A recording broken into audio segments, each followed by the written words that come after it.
Got it. Okay. Thank you so much. No worries. And then can I share my screen? Yes, I can. Okay. Sweet. Thank you for that. Okay. Let me present first. It's what they call technical difficulties. Okay.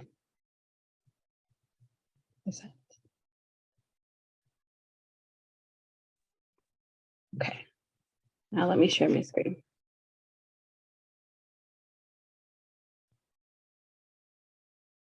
You would think as a millennial, I'd know how to do this. Okay. Let's see. If I present it, will you be able to see my full screen?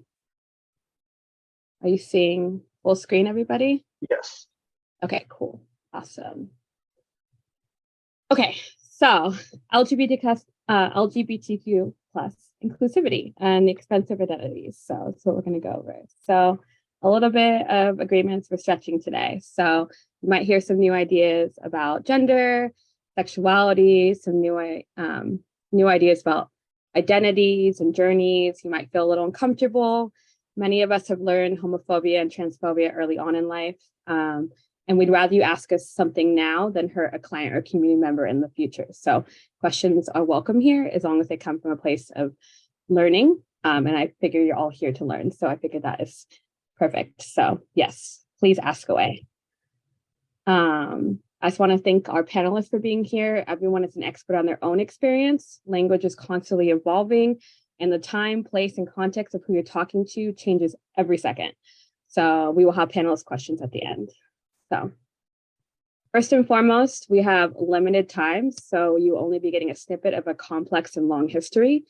And another big thing we always say is we've always been here. This is not a new and trending thing. Okay, so just one side about colonization, because you can't really mention gender identity without talking about that. Can't see.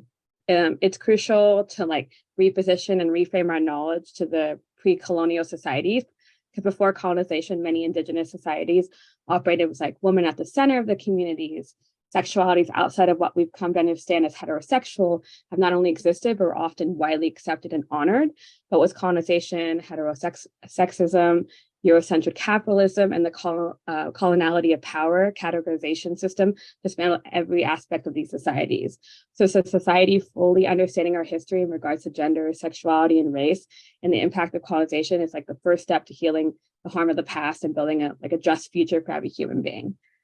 And with that said, I'll just touch on really quickly Two-Spirit. So Two-Spirit is an indigenous third gender from that's part of the LGBTQ plus community. Sometimes they see it as a third gender. Sometimes they see it as expansive.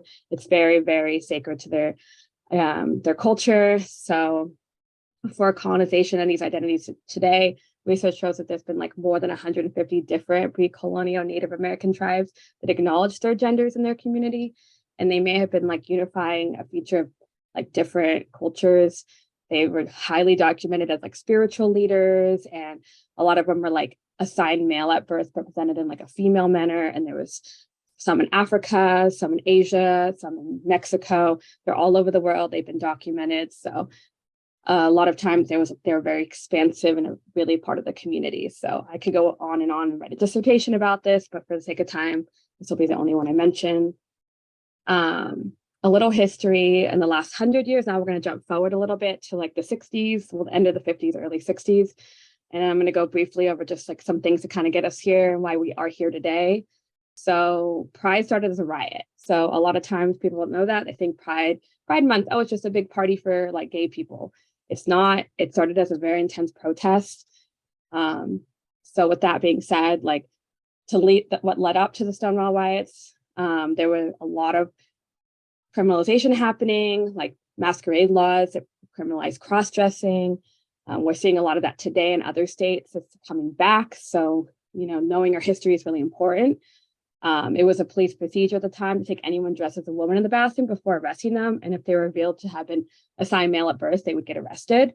So here you see some pictures where people were, proudly wearing how you see this person on the left. She's just, yes, I'm wearing what I am. I am who I am. So people still doing.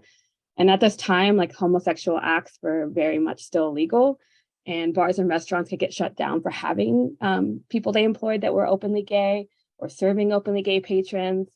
And most gay bars at this time in New York were operated by the mafia, and they paid the police so they would look the other way. And they really blackmailed wealthy gay patrons by threatening to out them.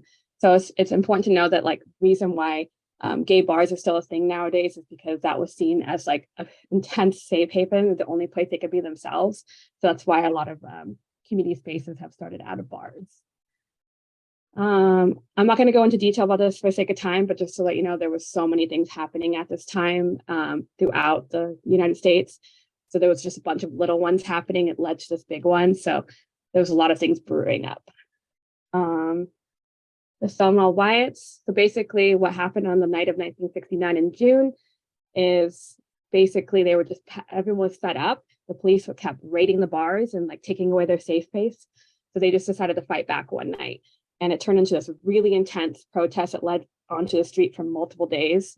People were throwing bottles and coins and a bunch of things at officers. And it was just a lot of tension that was dragged out that lasted. So with that, like the spirit of the Stone, this is a picture from that night.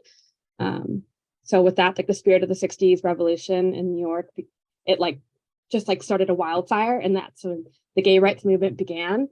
And it was like a turning point for people to like start protesting, and it just spread to other countries and everything like that. Oh, sorry. There we go. There's so many prominent leaders. And again, for sake of time, I'm only going to highlight two, but a lot of people think that a lot of that was happening back in the day were led by more like white gay men.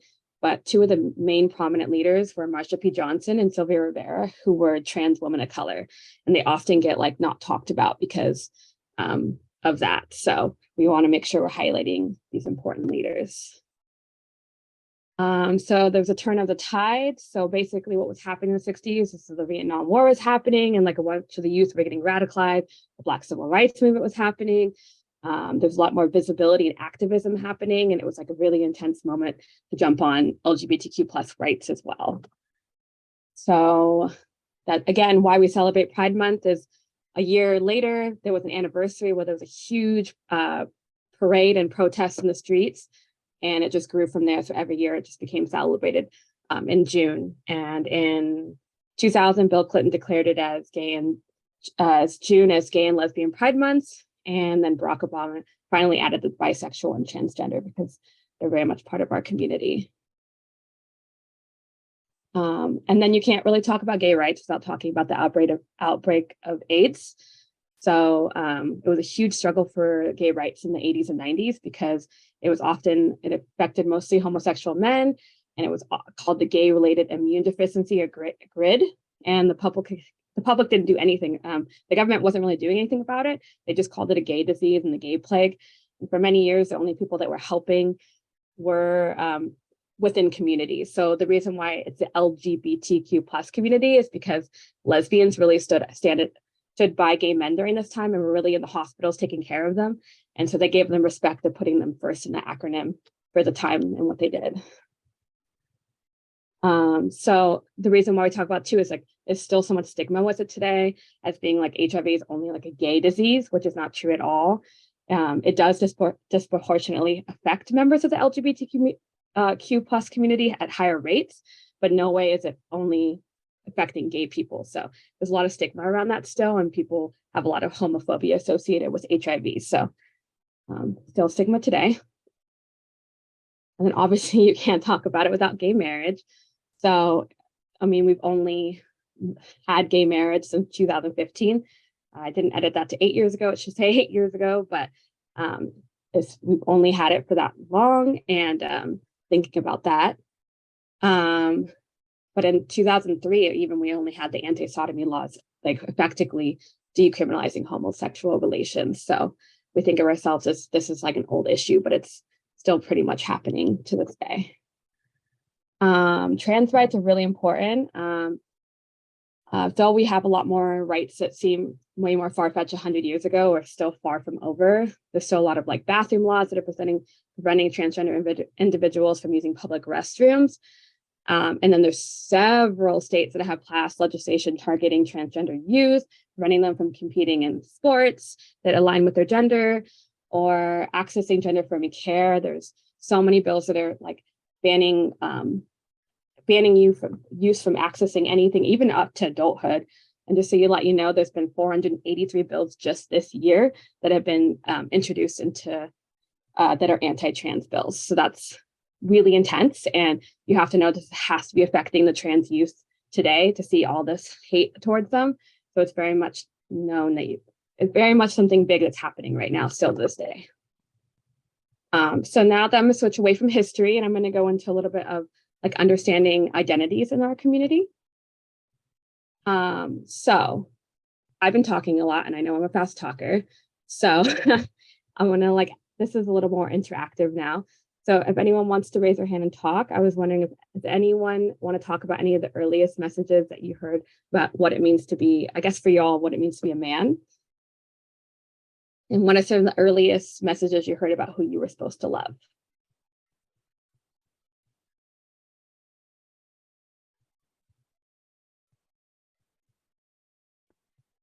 So I can go ahead and start and I'll maybe model, but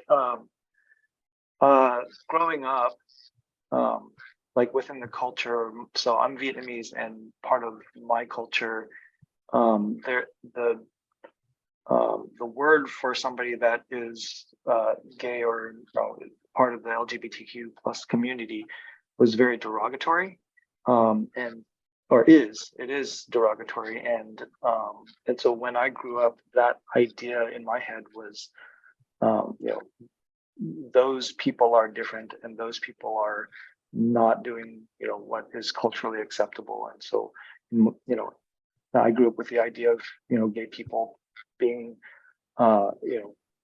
just bad people for some reason, and I didn't really learn until later on that that's that mindset is born out of fear and a lot of bigotry.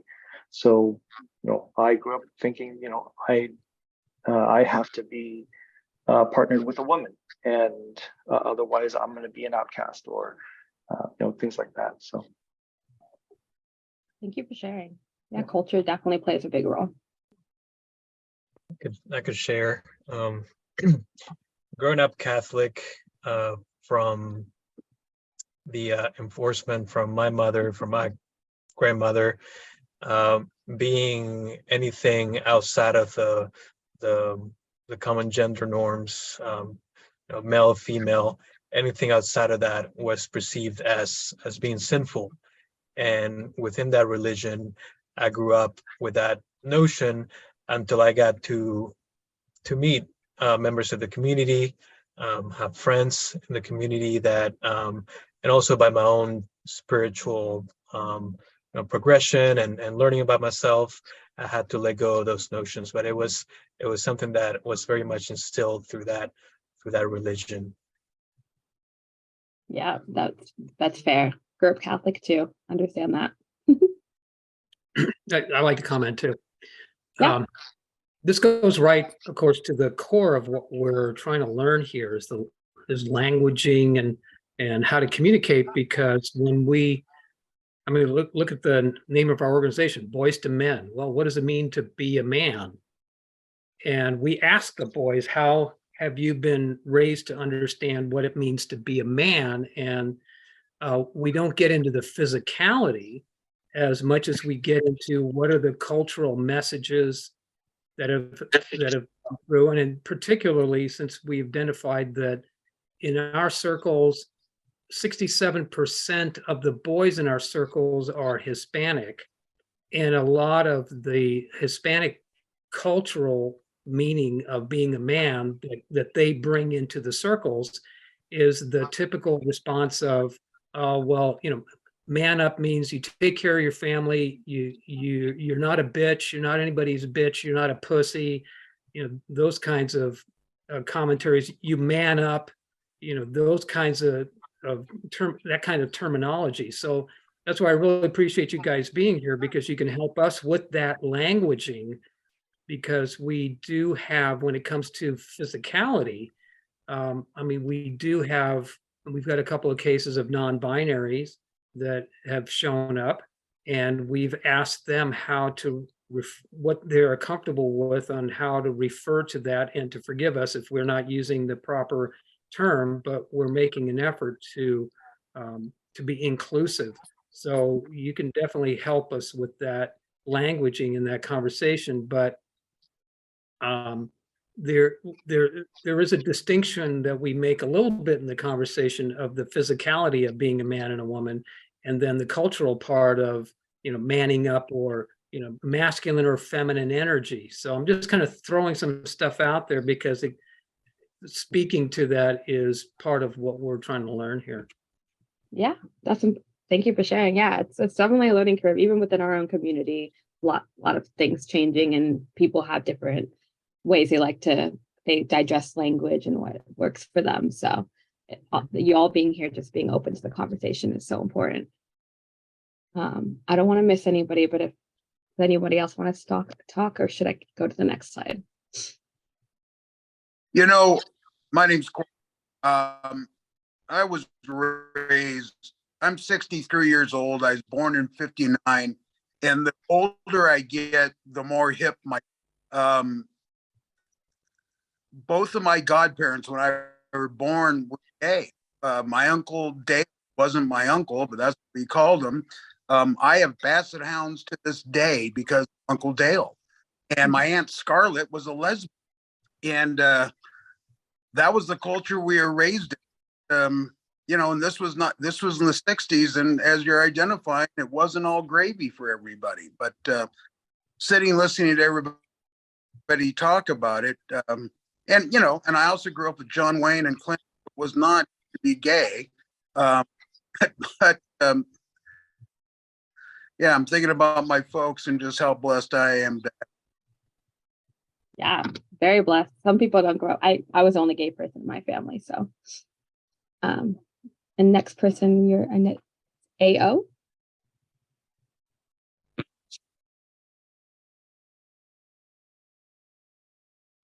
You're muted. Hi. Hi. Am I good now? Yeah, Hi. we can hear you. Yeah, first off, thank you for for taking the time to do this workshop for all of us. For me, similar, I guess, with Franco, I too was brought up kind of cradle Catholic, right? And broke away from that religion for a variety of reasons, and then kind of just meandered through life trying to explore several things. And then I came back to it. So admittedly, I'm a practicing, to the best of my ability, Catholic at this point in time. It's just a faith that's kind of familiar to me, I guess, in some sense, and I do believe in a lot of it, as it is my faith. But there, it's weird. It's a conflicting thing for me, because there are certain things that I can certainly do without, with regard. And I'm here with this part of me that's accepting and doesn't buy into certain aspects of belief that are associated with this faith, trajectory that I'm on, or lifestyle, or whatever one wants to call it. And it's just it's been interesting. It's hard, but at the end of the day, I guess for me personally, it's just kind of, like, what is love? And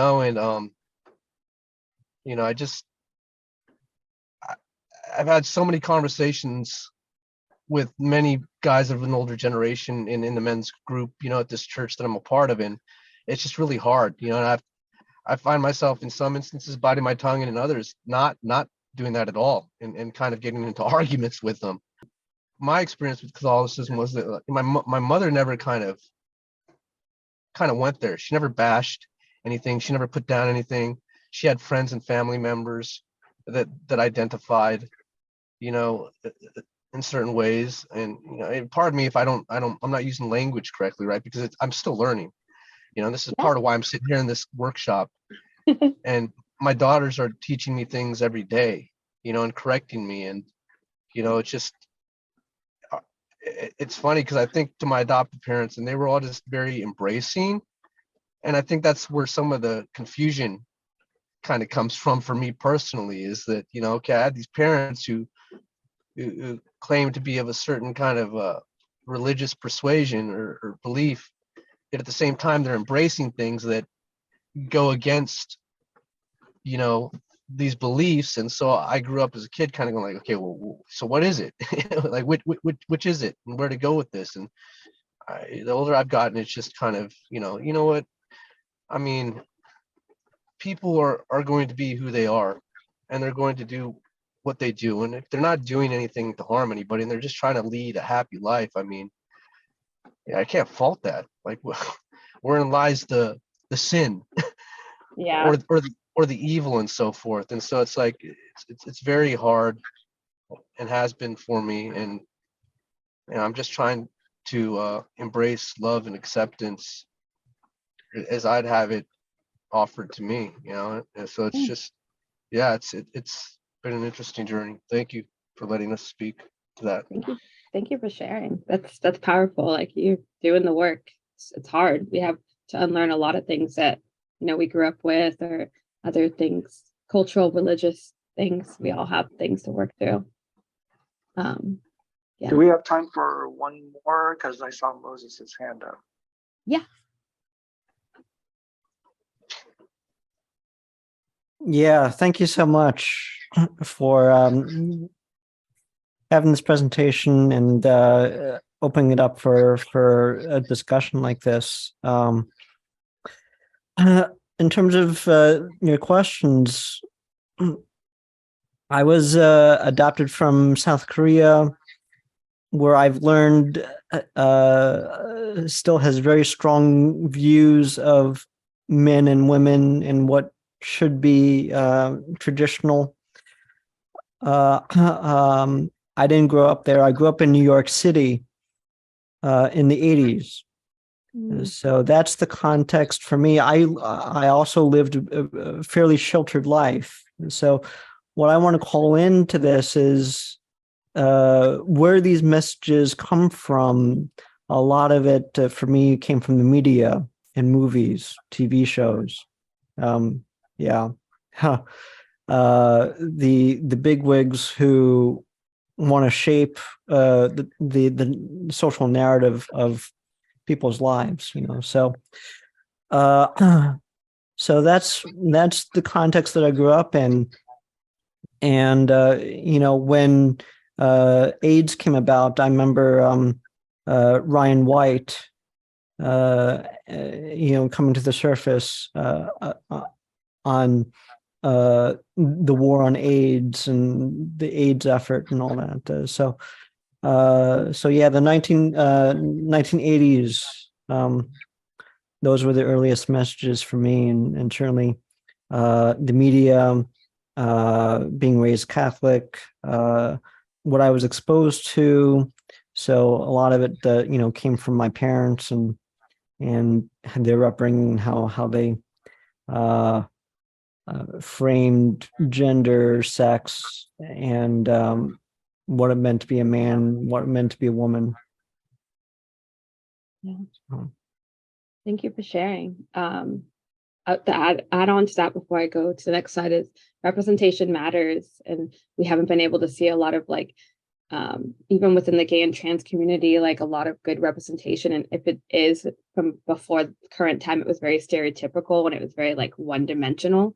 So you didn't get to see a lot of our identities and us having more than being a side character or comic relief. So, or just like an afternoon special. So it's definitely more important for us to see us, represented in a way that is as complex as our and as expansive as our community really is. So yeah, thank you for sharing. With the sake of time, I'm going to go on because I still have a bunch of more things to go through. So I'm glad you're hearing this. I will say I put some examples on here just in case that no one talked. But we hear big boys don't cry. He is assertive. She is bossy. I got that all the time being a manager.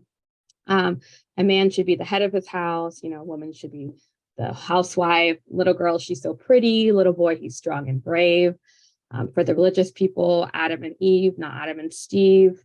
but you're too pretty to be gay. A good wife or husband does this. That's so unladylike.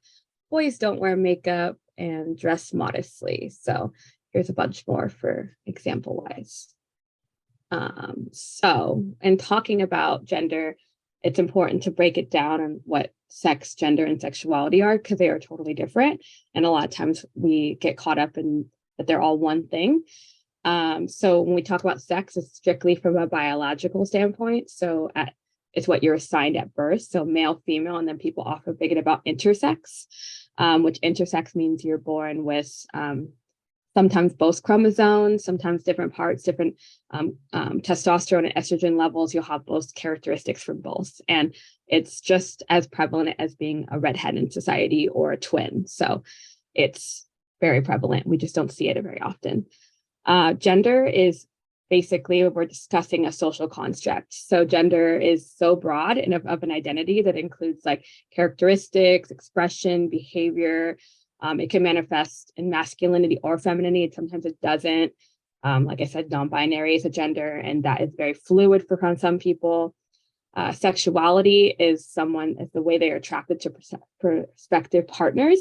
So a lot of times people will often tie sexuality with gender. So sometimes I often hear that with trans people, that they transition so they can be with a gender that makes them not gay. And that is totally a misconception that's very harmful.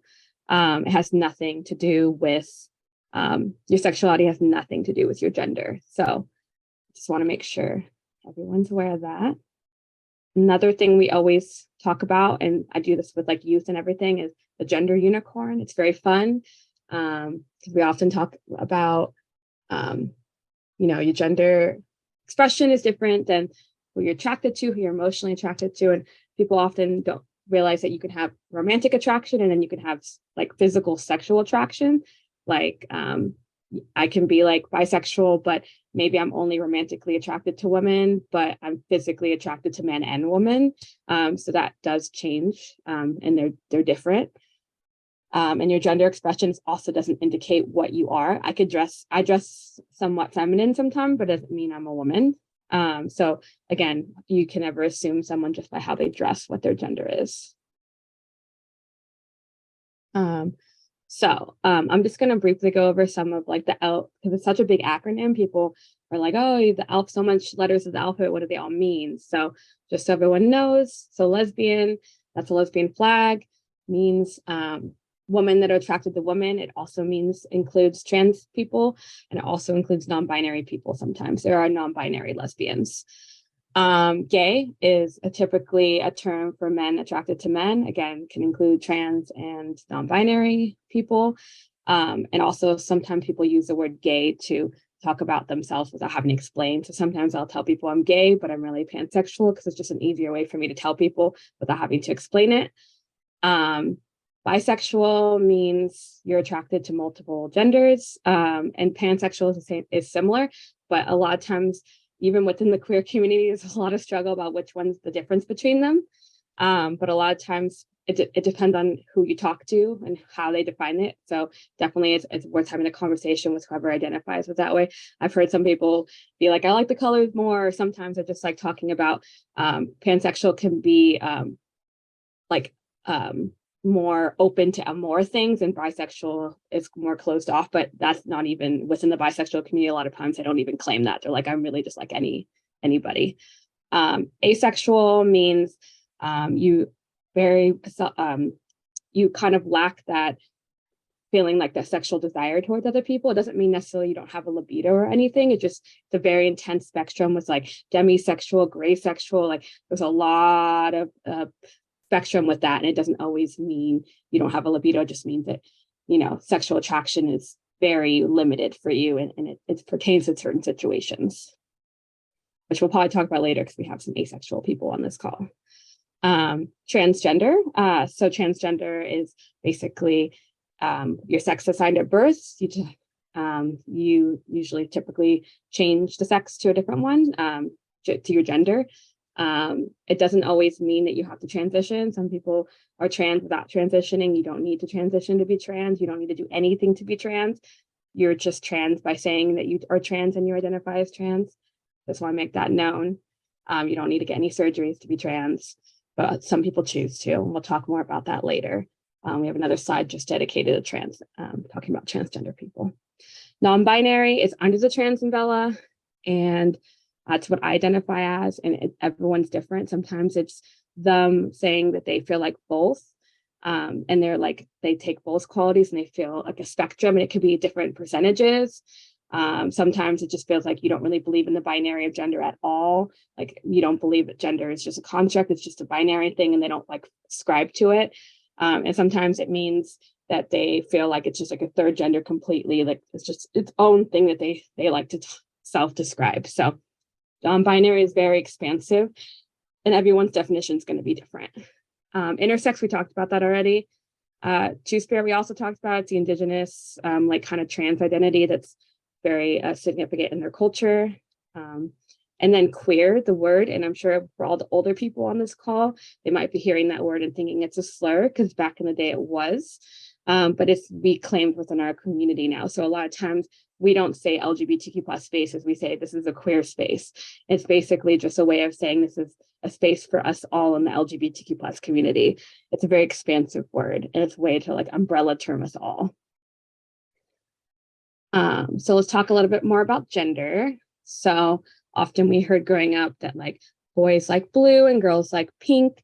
Often we see everything divided by gender. You go to the toy stores, the toys are gendered. Gender reveal parties, department stores are broken up by men and women, boys and girls, bathrooms the same way. Your schools, get in line boys, get in line girls. Everything's activity-wise, sports teams, medical care, romantic relationships, the way our families are constructed with the nuclear family, the justice system. Imagine if you're a trans person and have to go to prison and be with people that you don't identify with that gender. It's not safe for you. The mental health system is very gendered. So there's just a lot within our system and our binary that's very gendered in the system that we always navigate every single day that maybe y'all don't think about, but we think about. So transgender identities. So that's basically a gender identity that's different than the gender that you were assumed at birth. It can be binary or not. It can be very fluid and expansive. We'll definitely talk about that when we're in our panelists are going to talk about their identities. So we'll save that fun conversation for the end. Like I said, person can choose to medically transition. They don't always. It does not indicate sexual orientation. We talked about that. So just because you transit, maybe you were born a woman and transition to being a man doesn't mean you're automatically going to start liking women if that's what you weren't attracted to when you were, offensive language. We don't use the word tranny. That's not a nice word. Terms to know. So cisgender means that you align with the sex that you were assigned at birth. So if you identify as a man and you were born sex assigned at birth a man, then congratulations, you're cisgender. Dead name, this means, so I don't go by my birth name. So whenever someone calls me, because my family doesn't respect my name, they call me my birth name, they're dead naming me. They're calling me by a name that I don't identify with anymore. And then drag, it's a hot topic in the news because they're trying to ban it all over the place, but drag is essentially just expression of gender and fun and dancing and stuff like that. So this is not a new identity. Some common misconceptions that you probably have heard. This is an adult topic. We get that all the time. People say you can't talk about it. It's adult. You're indoctrinating our kids. Why is your whole identity being gay? That's great. I'm sure you talking about your family and being straight is your whole identity, and there's nothing wrong with that. All bisexual folks are promiscuous. I've gotten that from multiple partners. I have to worry about everyone now, and that's not true. Just as a case that you don't like if you're straight, you don't like everybody of the opposite sex. We don't like everybody as well. All gay men are effeminate and flamboyant. Not true. There's a lot of gay men that you wouldn't even notice were gay. Asexual people have no libido. We talked about that. Not true. They still have sexual desires sometimes. It just doesn't come out the same way as everybody else. Lesbians hate men. That's why they're gay. People hear that all the time. And then the one we talked about earlier, this is a sin. We hear that all the time. So some common misconceptions. And the sin one for sure is we can go into a dissertation about that another day, but we won't go into that. So you can't talk about us without talking about intersectionality. And a lot of you beautiful people shared your culture, and that is part of intersectionality. So a lot of times when we talk about gay rights, it tends to be white gay rights. And people forget that there's a lot of different cultures and ethnicities and disabilities and everything within the gay community, within the LGBTQ plus community, that intersect and create their own unique dynamics. So you can be both a woman and a person of color. You can be both transgender and gay and not able-bodied. So these all going to intersect to create a different experience that are going to have different needs and barriers for you. So I always like to, I'm very much into metaphors, so I think it's important to talk about this. So you probably, if a lot of you were around when left-handedness was seen as being like bad and evil, and a lot of times they were trying to teach you to not be left-handed and you had to hide it and everything. And then once it became more normalized, you saw left-handedness and there was like a lot more like scissors made and everything made. It became more normalized and people didn't even bat an eyelash to it anymore. And that's kind of how like the gay and trans rights movement is happening. It's like, it's been so talked about as being so wrong for so long. And now it's kind of being like, okay, we're going to finally have these conversations and normalize it. And it's not going to be this huge thing that's like, why is it a sin? Just because you're born left-handed? That's not okay. And then accommodations, people often say, I don't really want to provide these accommodations because it's extra, but a lot of times these accommodations that you don't think about actually serve people than more than just the demographic it's supposed to serve. So I always like to use the analogy of like ramps, you know, those deviants like on the sidewalk, so people who have wheelchairs can go down them. They actually also help people with strollers. They help people that do deliveries. They help a ton of different kind of people that aren't just people that are not able-bodied that are in wheelchairs. So when we think about accommodations, maybe they're accommodating these people, but it actually is going to help the wider mass for a lot of different reasons. So maybe you don't work with queer youth and TAY, but I always put this in there because I work with queer youth and TAY. So 87% of LGBTQ youth said it was important for them to reach out to crisis intervention organizations that focused on LGBTQ plus youth. And then what's with pronouns? The big debate. So often people assume, make assumptions about gender based on appearance or name.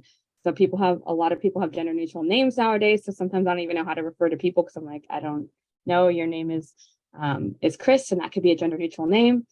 So basically, it can set up harmful messaging if you are, you know, not asking in a certain way. So how I always say it is like, if you want to learn how to like ask if you see someone, you're like, oh, I want to be inclusive. I say, hi, my name is Mish. I use she, they pronouns interchangeably. How do I refer to you? And what does that mean when I use both pronouns? It means that I interchange them. So you can use they with me, you can use she with me, as long as you're like interchanging them. And you might see someone like Zach Smith's call that uses any pronouns. And that's just if you're like interchanging them for your, you know, things like that. And they can talk about that later. So why is it important to use the correct pronouns? So if someone, you wouldn't make up a nickname about somebody and call it that. That's like, that would be seen as rude, right?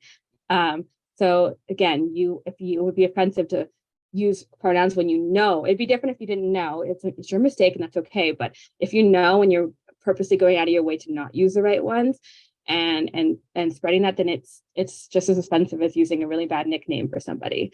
So we obviously, and people often always say like, I'm obviously a man or a woman when you ask for pronouns, or it's improper grammar to use they, them, which it's not, because if I was going to say my child came home from school and they went right to their room, that's just talking about one person. Like we do it all the time. So how you can make your pronouns visible is just putting it in your name, your Zoom name, or putting it in your email signature. It makes it normalized. It makes it other trans people, non-binary people who use different pronouns know that you're safe, that you are an ally, and that even though you might be like, it's obvious I'm a man, you're also making them seem like they don't have to be the one that always is saying what their pronouns is because they're the one in the room that has to. But if everyone's normalizing it, it just kind of becomes more natural. So problematic attitudes. So a lot of people say there's too many letters and names and identities. We hear that from a lot of older folks. Like back in my day, it was just gay.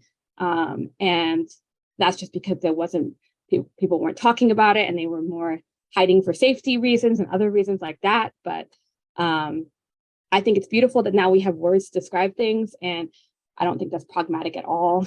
They often say they just want to feel special. They're dismissing it as like a useful trend, like, oh, there's just more gay people nowadays because the internet's making them gay or TikTok is making them gay. That youth are too young to know that they're gay or trans. I'm sure all of you from a young age probably knew you were the gender you were at. You're already thinking about that. Just in society, it's harder because we're confused. We're thinking about it, but we don't have the language and knowing and the resources. So the LGBTQ plus community is naturally more sexual or promiscuous. We often get that a lot too. I had it hard, so why can't you? This is an inconvenience to me, and flat out, I just don't believe in this. So, almost to the end.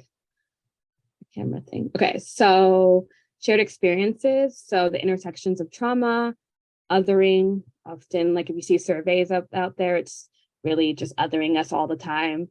Isolation. If you're not living it, we're lucky we live in California a lot of times, but there's a lot of places that don't have resources like we do. Mental health disparities, early family and social rejections. So if you know that, I think this is an important stat for everyone to know, but 40% of homeless youth on the street are LGBTQ because their parents kicked them out of the house because they don't accept them. And that's just very sad to know that you can't accept your child for who they are and you'd rather them be on the streets. And that's just really sad. No access to gender affirming services, lack of education and knowledge about their own identity, lack of role models. I never saw anybody that was like me growing up. It was so hard. Dismissiveness by key figures in the youth's life. My parents told me my whole life I couldn't be gay. Getting a later start in life. I didn't come out till I was 30 because of that. Stigmatization of queer sex and the role of HIV in the community. We already talked about that. So queer youth today, they have language for their identity and their lived experiences. And that's so beautiful, to be able to explain themselves to people and have that in their lives. They can name power dynamics and identify when they're unbalanced or unfair. They can explore their sexuality, their gender identity and presentation. There's increased likelihood of struggling with their mental health. They have difficulty naming and respecting boundaries sometimes, and they're feeling misunderstood by the adults in their life because of this divisiveness between people who want to understand the LGBTQ plus community. So we talked about a lot of things. So the do's. Do embrace language as an evolving form of expression. Explore the difference between holding people accountable versus policing their behavior. So what we're doing here, we're not going to policing behavior, we're all learning. Ask them how they want to be called in front of key adults in their lives. Ask more specifically, how would you like this to be different? Have clients introduce themselves with pronouns. Introduce yourself with pronouns. Move away from evaluating behavior through a gendered lens. Call out clients and staff on homophobic and transphobic behavior. Treat your client like an authority on their lives. Like, I don't know how many times people have told me like, oh, how do you know that? Like, and you know, like, yeah. So get familiar and comfortable with the movement through identities, what you're doing today. So thank you all. And well, we have to have the don'ts. So don't misgender people without their explicit consent. Do not out clients to their adults in their life. So if someone confides in you, maybe your cousin or nephew, they're confiding in you for a reason. Do not out them to their family when they're not ready. Do not be afraid to say you don't know something. I've heard a lot of you say it today. It's beautiful. It's okay to not know things. Like even some of us don't know things within our own community. Do not treat heterosexual relationships behavior as a default. Often, so many times, people will always say, like, how's your wife? Like for men, they'll say, how's your wife? To men, to women, they say, how's your husband? You don't assume that they're going to be in a straight relationship. And it becomes awkward for them to be like, well, and then they feel unsafe. They're like, oh, should I say that I'm gay? Avoid minimizing, but no, anyways, avoid deeming things acceptable or appropriate. Avoid arguments based on age that dismiss your youth's emotional capacity. Avoid seeing your queer clients as other or the opposite. Avoid the phrase lifestyle, the queer lifestyle. Do not invalidate experiences as it's a phase. do not attribute pre-existing mental health diagnosis to gender and sexual identity. Like people who get diagnosed with like depression or anxiety or bipolar and saying, oh, that's why you're queer or gay. Not true at all. There are plenty of straight people that have those diagnoses. So with that saying, thank you for listening. Don't hesitate to ask questions. And we do have some panelist questions to open up. So I'm gonna stop talking because I've been talking this whole time. But do our panelists want to have, let's take questions before we go to our panelists answering these questions. Does anyone have questions about everything I just said right now? I said a lot, so don't worry. I Yeah, feel so- I just drank from a fire hose, but it's been precious. Thank you. Thank you. Yeah. There's So- a lot to say. That's why I talk fast. So I'm like, oh, there's just so much to say. Yeah, so I have a question, especially with trans rights becoming a part of the conversation in recent times, and then also J.K. Rowling being a part of that conversation too. And Yeah, it's a turf. yeah, and so I'm curious about, what kind of language would we be looking for in regards to how to recognize bigotry, especially since it's so subtle. Because from what I've seen, it's not always entirely clear how the language that J.K. Rowling is using is considered bigotry. I mean, true, but she flat out does say she doesn't believe in trans people. So it is. Yeah. Right. No, absolutely. I agree there. And so there are subtle things that I'm wondering about, because there is subtle language that is used elsewhere too, not just with J.K. Rowling, obviously. So are there things that we can look for to identify bigotry in that is subtle? I see what you're saying. Yeah. And just before I answer this, and I'll let other panelists answer this as well, this is what they're here for. Just for people who don't know what TERF means, it means trans exclusionary, like radical feminist normally. So a lot of people within like even the feminist movement or even the queer community, they end up being like exclusionary to trans people. And it's really, not cool. But does anybody that is on my panel wanting to answer this question, or are you wanting me to take the brunt of this? Yeah, I can go. I'll just name maybe a few because I'm sure there's a lot. One of the things that really stands out for me is when you read things and they are misgendering the trans person. So you know right off the back there's a bias there, right? So they say it's a trans person, but then they refer to them as the wrong gender. You already know kind of where they side on things. So that's an automatic kind of flag. I would say there. Another thing is scare tactics. I think one of the things that's been really successful right now is making it be about the kids, protecting the kids.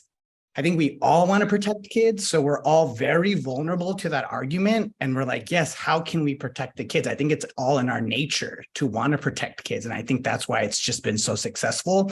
So I would say really look at those two flags to see how they're trying to kind of make their argument. And if it's based out of fear and they're explicitly misgendering, then you know that there's a bias there. Thank you, JD. Bob. Yeah, Well, My before Bob question- goes, my question- I saw Grayson's hand up, and so I think they want to. Oh yeah, I didn't see that hand up. I'm sorry, Grayson. Oh, it was my actual hand. That's why. Okay. Yeah, I just wanted to add on to that. In addition to what JD said, was a really good indicator is also if you noticed other types of bigotry, it's typically a red flag for like if someone seems really ableist or transphobic or white supremacist or any other type of ideologies that are just subliminally embedded into all of us. If they're not attempting to learn about those things or acknowledge any of them, then it's pretty indicative of all the other ideologies. But also the I was gonna say the protecting the children and protecting the women, because a lot of our culture is white focused. So specifically with protecting white women and children is a very prominent thing to look out for any of that. Thank you, Grayson. Bob? Okay. My question is, I'm trying to understand, looking at your name, you have Mish and you have she and they. I can understand you using she. I don't understand they. They, for me, is like a plural, but you're one person. And or when you also refer they and them, or but you're one person. They is, like I said, it's like plural. Yeah, so Explain that. imagine we were talking about your client and how they were coming over later and that they wanted you to answer the email that you said to them earlier. There's only one person you're saying because you don't know their gender, so you're using they for them. Your client, they are saying that they didn't get your email earlier, that everything like that. It's just one person, but that's just the way it is. And I use they because I don't feel like I am just a she. So anybody else, maybe Grayson, that uses they them pronouns, want to explain? Yeah, I've heard a couple different analogies, but I'll just stick to one for now.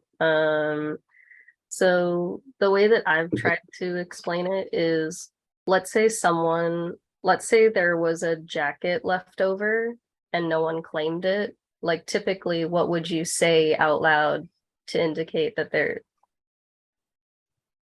a jacket? Who does this one belong to?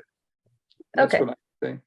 So I would say like someone left their jacket because I don't know their gender, right? It's still one person, but it is within our vocabulary to use they in a singular form. But someone is referring to mainly someone. You said it, someone. Yeah. Someone left their jacket. That's how typically in the English language you would use they them if you were using it singularly. We use it a lot. It's just because of the way that we're so attached to gender, because we've been taught to be attached to gender, it does make it a little bit hard to let go of that at first, but it gets easier with practice. Okay, I have another question, if I may ask. We all heard so much stuff about bathroom. So if you can tell me, like what bathroom a lesbian should go, what bathroom a bisexual, what bathroom pansexual. I can jump in. I know you're gonna go with to make it so I can know what's comfortable for. So I mean, bisexual could be any gender. So I mean, anybody can identify whether you're a man or woman as so. Those are sexualities, they're not a gender.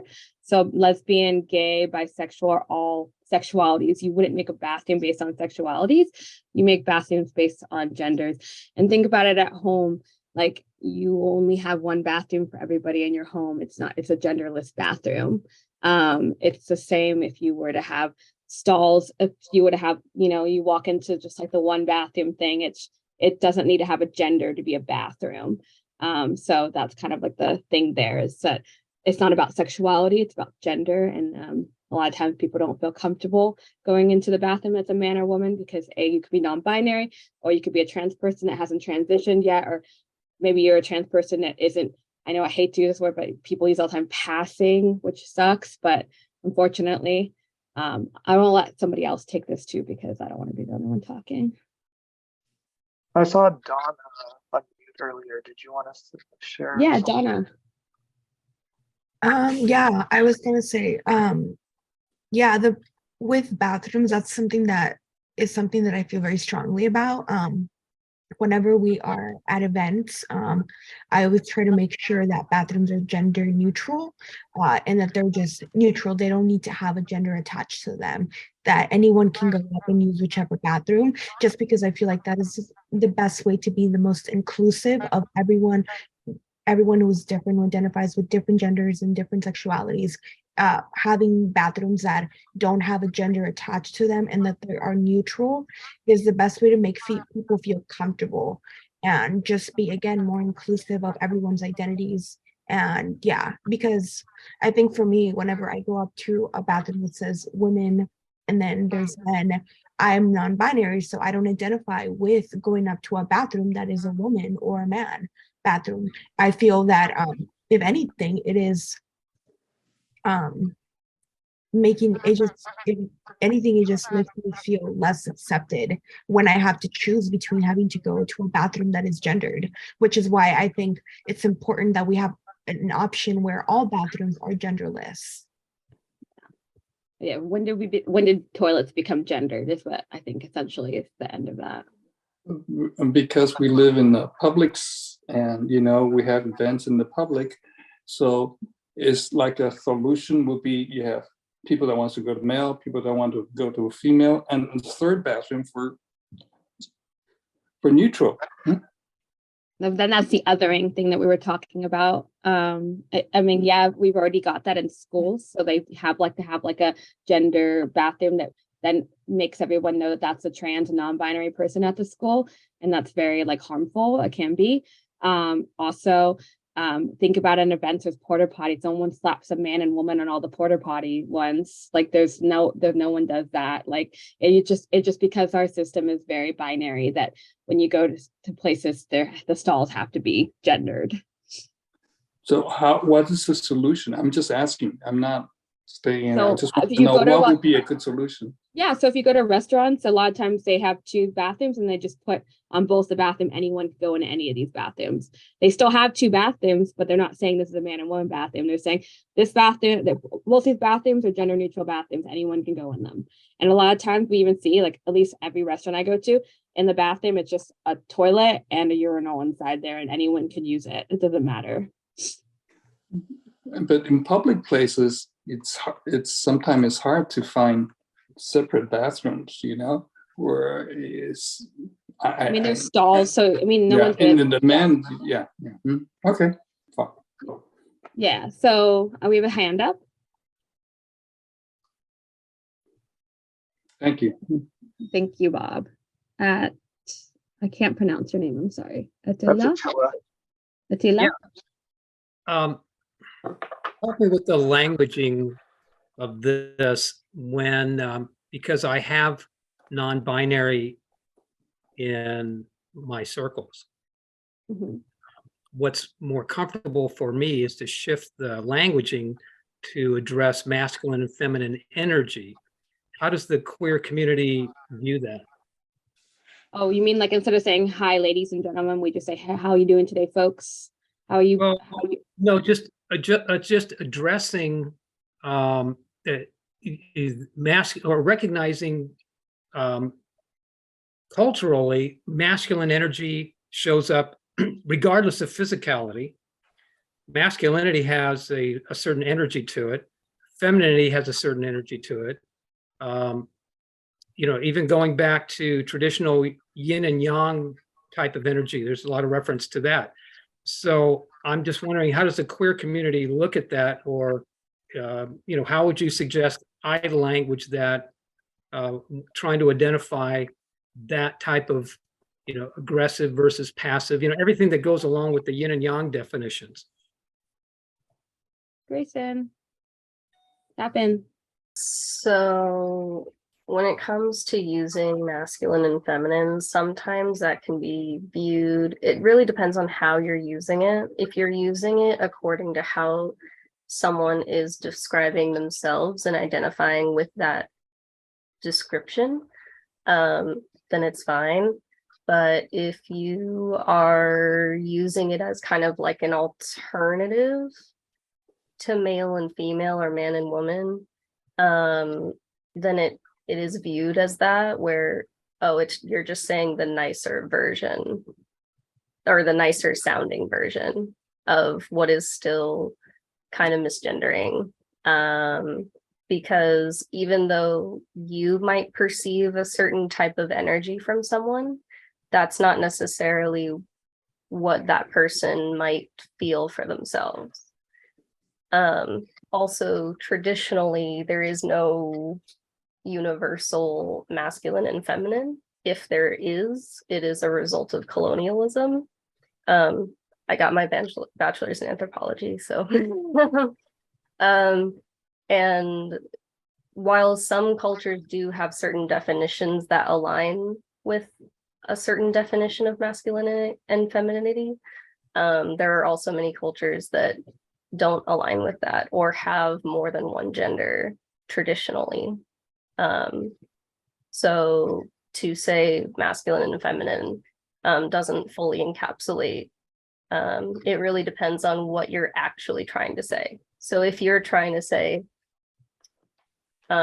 this person societally would be perceived as a man, or this person would be perceived currently like as a woman, or if you're talking about people who are capable of giving birth, or if you're talking about people who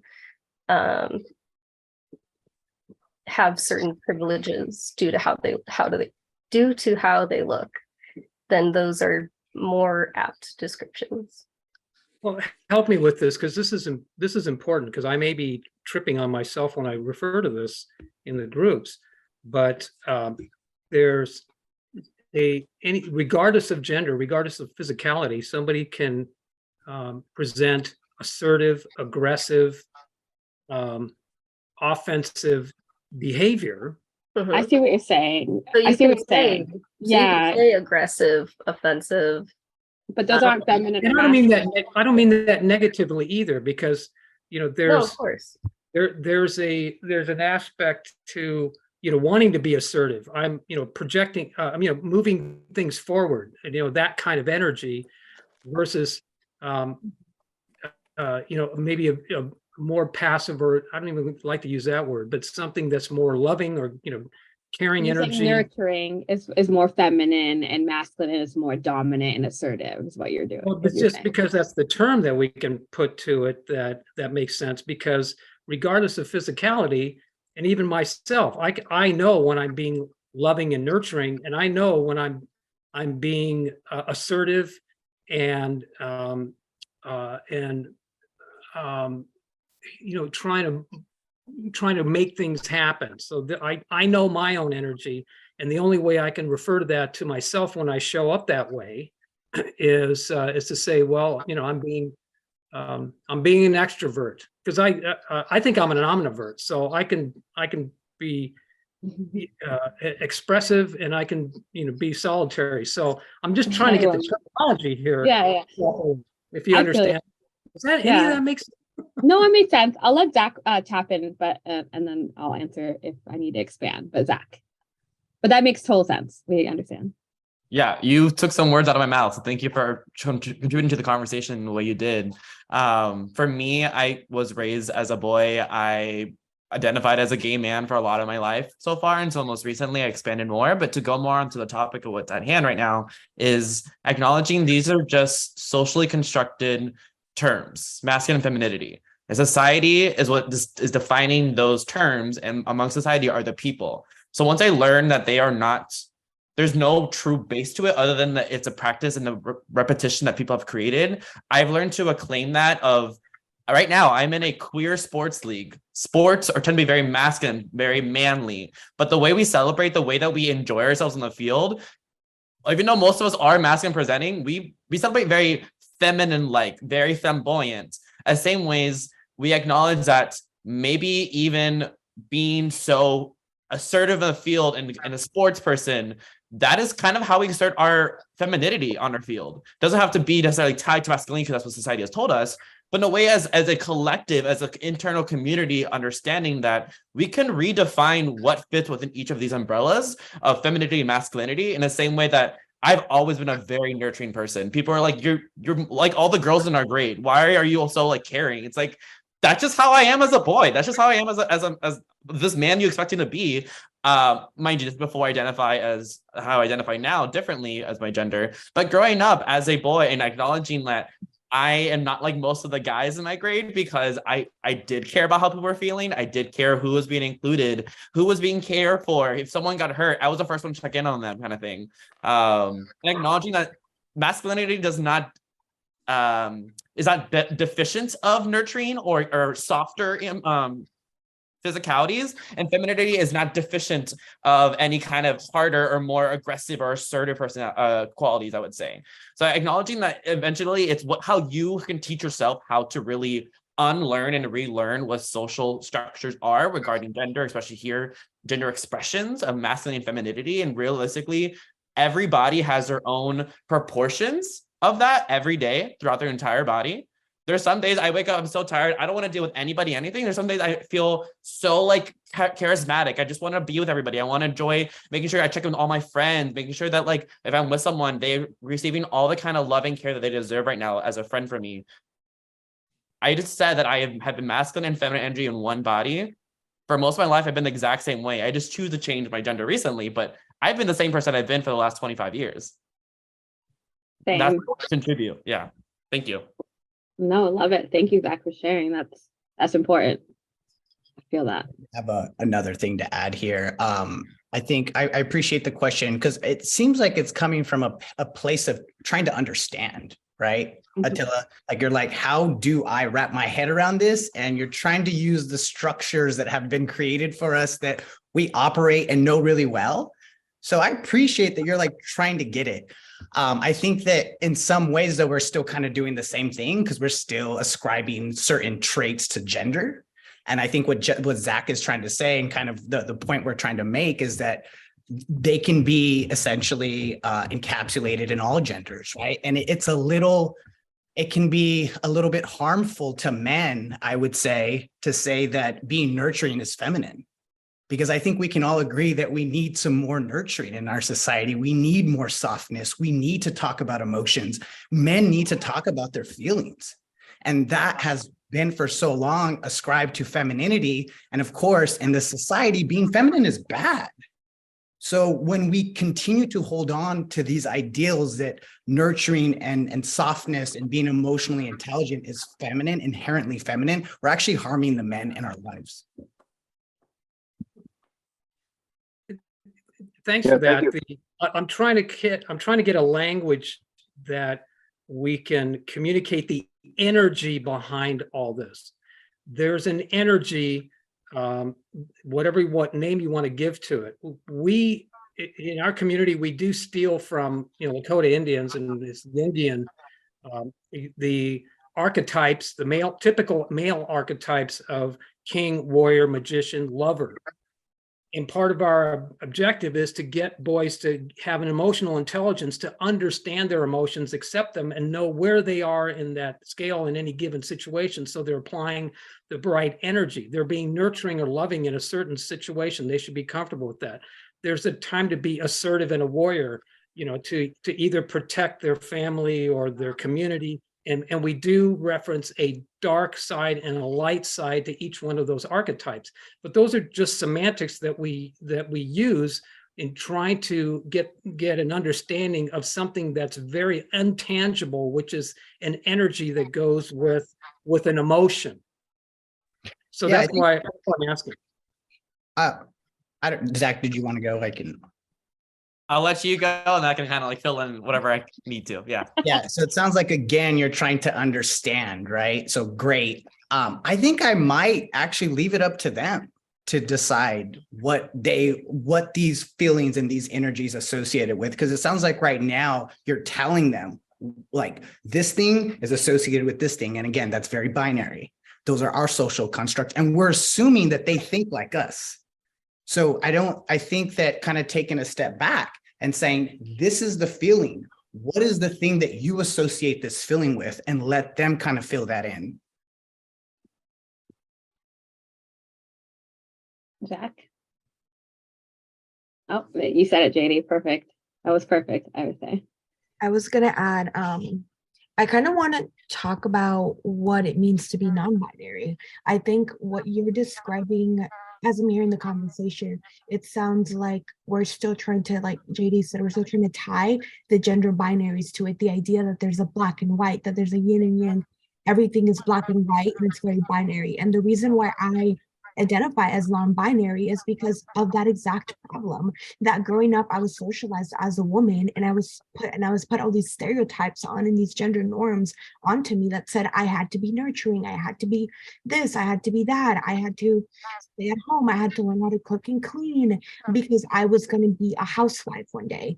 And I think that is one of the biggest reasons why as of now I identify as non-binary, because I feel so uncomfortable under that label and being identified as a woman because of all the gender norms and gender expectations that were put on me growing up. Which is why whenever I hear about using gendered language that is binary, in reality, it is more harmful than good. Yeah. And it even shows up in your relationships, like gender roles and stuff like that. Whether you're in an opposite sex or a same sex relationship. So I know I always struggle with that when I'm dating somebody as a non-binary person. I can also share from my end of the spectrum over here. I currently identify as genderqueer if it's under the non-binary umbrella. So I kind of associate a little bit with my experience with what Donna shared. And for me, I was okay being a boy and a guy for a while, but I was like, I never wanted to be what society thought like a man was, because what it was selling to me was not what I am. And it's like, I'm not that. I've definitely never felt like a girl or a gal, but I definitely don't want to be a man at all, because none of this is realistic to me. It's not truthful to me.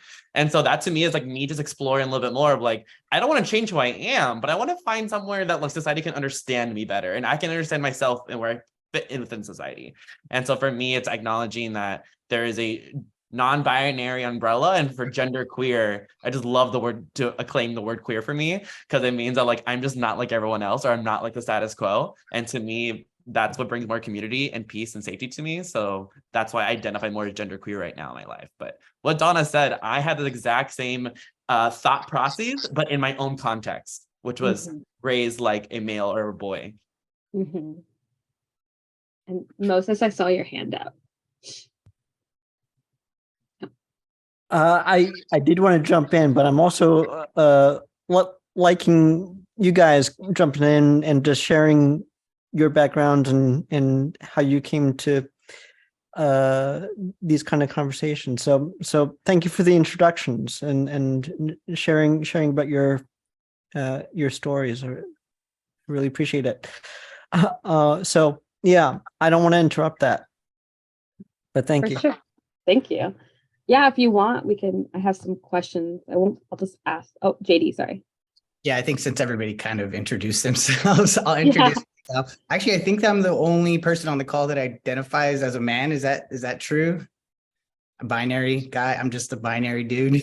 I'm a basic dude. Which is quite interesting because Zach was like, I never want to be a man. And then I was like, I want to be a man. Like, so I'm actually trans. I'm a trans man. I was assigned female at birth. Yeah, for me, it was actually, my journey was very interesting in that I'm Latino, Chicano, so Mexican American. And like you guys had, somebody mentioned on the call, very binary, machismo culture. The dad works, the mom cleans the kitchen. The dad is like super stoic all the time, never cries. I mean, yeah, that is the culture that I was raised in. So growing up, I knew that I was different. I was like, I'm definitely not a girl. That is not who I am. But then when I would look to the men, I was like, but that's also not me. Like, I don't want to be like that. I don't want to, like, I'm not this really stoic person. I actually am quite in touch with my emotions. So for the longest time, I was like, well, then if I can't be a man and I'm not a woman, like, what am I? So I was for a little bit of time, I was identifying as non-binary. And that was only because I thought that the role models that were before me defined masculinity. And I was like, I'm not that. I think once I started doing some work, I started realizing there's like men like you guys out there, right? The representation that I saw, that's not all men. Like, we can be healthy men. We can like be in touch with our emotions. We can be nurturing, right? I just did not have that experience. So once I realized that for myself, that, hey, I'm a man, but I'm also all these other things, I think that really gave me that freedom and the thing that I had kind of been looking for. Thanks, JD. I think Grayson, you haven't shared, or sorry, Zach, you have your hand up. If Grayson wants to introduce themselves, I can feed into anything that came to mind. And also I see Bob's hand as well. I just got up. So Grayson, do you want to introduce yourself, please? Yeah, so hi, I'm Grayson, they, them pronouns, and I'm white and Indonesian, and so my experience of gender has always been a little bit funky, because depending on, because I was much more racially ambiguous as a child, and people prescribe different descriptions to different people based off of gender and race together. And so like I had quote unquote man shoulders, but I also had very feminine curves. And I like had all these different things that like it's normal for cis women who have a big bust to kind of hate it sometimes. But it's not always normal when you want to have Velcro boobs where you can remove them when you want and then put them back on. So that's kind of how I came to the terms of like calling myself trans mask and gender fluid. I say trans mask because I predominantly lean towards like more masculine for myself. And I recently had a conversation with my younger brother, who is very hyper masculine in all of the toxic ways, and explained to him like, just because he was saying, well, but you're still so like soft and you like do all these things and blah blah blah, and I was like, and that makes me less of a man? Like, that makes like, so do you feel like you have to do X, Y, and Z just so you can qualify to be a man? Do you have to be cold? Do you have to objectify women? Do you have to do all these things just so you can feel comfortable in your identity? Or is that something that is a part of you? And, you know, he wasn't ready for that, but it did spark some conversations afterward, because he used to denounce a lot of things that I would say, because A, he perceived me as feminine, he perceived me as like a lot of these different things, and B, I don't think anyone's confronted him or made him question his sexual or gender identity in that way. So, but yeah, I didn't realize that I was trans until like 2016. I started to kind of figure it out. But yeah, I've said all kinds of nonsense as a child that when I look back, I'm like, wow, I really didn't know. Shame. Like I used to say like, yeah, I'm a gay guy in a woman's body, and like not even think about that as like a gender identity thing. So like I'm also bisexual. I'm also gray sexual romantic, and also invisibly disabled. So yeah, there's just a lot that feeds into all those things all the time. Thank you for sharing, Grayson. Oh, we have so many hands up. Jim, you haven't said anything yet, so let's then Bob. All right. Hi, Jim, he, him. I have a Grayson, you said something that just had me thinking, and as well as listening to JD as well. I'm just trying to understand how did you even have the vocabulary, or it sounds like you challenged with the vocabulary. You said a gay man trapped in a woman's body, which sounds like a extremely thoughtful way to identify. But how did you even have the vocabulary to say, like JD, if you were raised as a girl, how did you even, I understand, we have enough examples of being gay in the culture that you might recognize that there's this path, but that seems, at least at the time, I'm guessing, unique enough. How did you even have the language to say that this even exists and this is why I think this or how I feel? I mean, I guess that seems like such a interesting leap, and I'd love to kind of understand that better. Could you ask the question one more time? Just to. Sure. Yeah, it's I just think he has to jump off go here in a second. Sorry, so I want to make sure that he gets to answer this if he has to leave at 8. I think my understanding of the question answered is like, how did I get the language for this? Because I'm older, obviously. And so a lot of this language around like kind of defining these terms seems more recent. When I was little, we didn't have the language. It was more of a feeling. I think for a lot of us, it was a feeling. And back then it wasn't trans, it was a tomboy. Like, oh, they're just a tomboy. Yeah, they'll grow out of it. They'll grow out of it. Like, yeah. And then that was just accepted, like behavior. Oh, that's just a tomboy. And tomboys still exist. I won't say that all tomboys are trans, but for me, that was not the right wording. And I had no idea. All I knew is that I used to pray to God every day for a penis. And I would say, well, actually, I prayed I said, just give it to me for one day and then I'll be good. I was trying to be conscious of God's time. So I would pray to God for a penis. I would steal my brother's clothes and try to wear them. I would tell people on my block my name was Julio. I would just masquerade, essentially. So it was more of a feeling. And it sucked. I felt very different a lot. I got picked on a lot. I got bullied a lot because people were always like, what are you? Are you a boy or a girl? My whole life I was asked that. And to be honest with you, I was just me. That's all I was just me. And I wasn't trying to be anything. I was just trying to be me. But to everybody else, because I was different, they thought I was trying to be something else. So yeah, I think now there's wording for it. I've always been a boy. I've always been assigned essentially the wrong gender. I just didn't know, and neither did my parents. Thank you.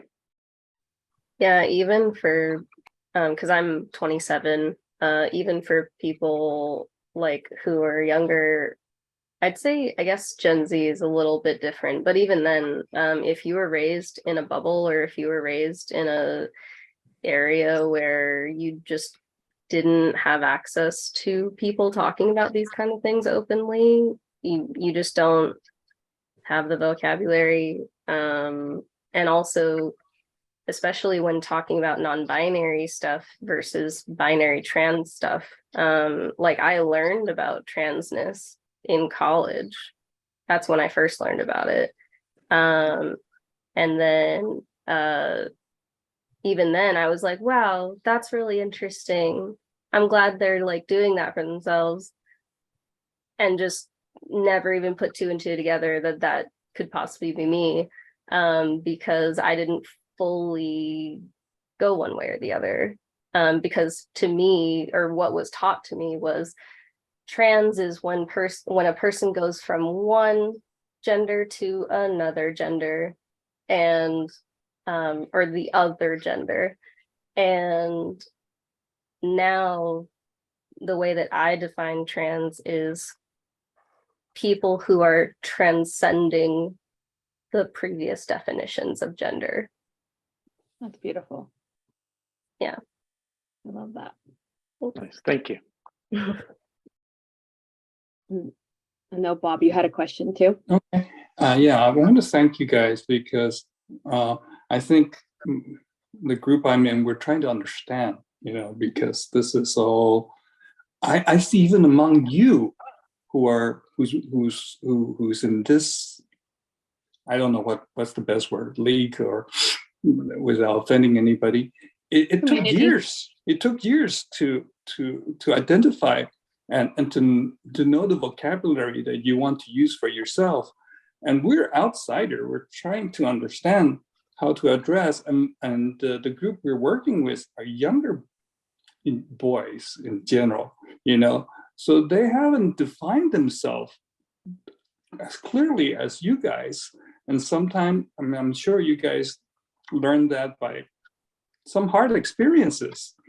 And we're trying to learn how to help, and not be the dish out bad experiences for these boys.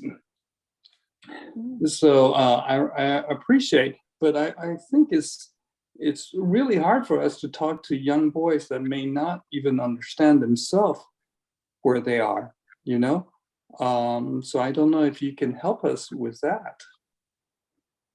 Yeah. Oh, I'll let Grayson go first. I have something to say, but Grayson, you go first. So one thing that I will say to avoid, if you don't want to make it harder for them, is if they're, because I remember in middle school, I did cry because I was afraid of being a lesbian. Because kids would call me a lesbian or a tomboy, because everyone else could kind of tell too. But like, and I had that fear because I was also indoctrinated into like Christianity and like all those things in a specific Christian belief that like that this is all wrong, which there are also religious queer people who don't interpret the Bible that way at all. But something that is helpful, because what my mom did when I was crying and telling her about that, she told me, or she asked me, well, do you like boys? And I said, yeah. And then she said, okay, then you're not a lesbian. And then was just kind of like, that's the end of the conversation. Which, because she didn't know what it meant to be a lesbian or queer in any kind of way, like in that context, she kind of misled me from understanding myself better and just kind of like ended the conversation, where you have the opportunity to be like, I don't know what your experiences is. I don't know what you're eventually going to come to, but I know you'll come to it. Or here's some groups that I know about, or here's some people that I can direct you to talk more about that, instead of just trying to do it yourself. Yeah, I would add on to that. Thank you, Grayson. That's amazing. Add on, there are so many resources out there that really quick before you continue, because I'd love to hear everybody's input on this. This was scheduled until 8, and so I just want to negotiate for more time, because this is a fruitful conversation. I want to make sure that everybody gets to speak and also gets their questions answered. So if anybody has to go, then please let us know and feel free to step out at any time. But I would love to continue this conversation. Okay. I was also going to say, a lot of times we put our own fears onto our children. So a lot of times, like I grew up very Catholic, and one of the things I always remember my parents saying my whole life is, I would never want a gay child because I wouldn't want that for them. It's such a hard life. I don't want that for them. It's such a hard life.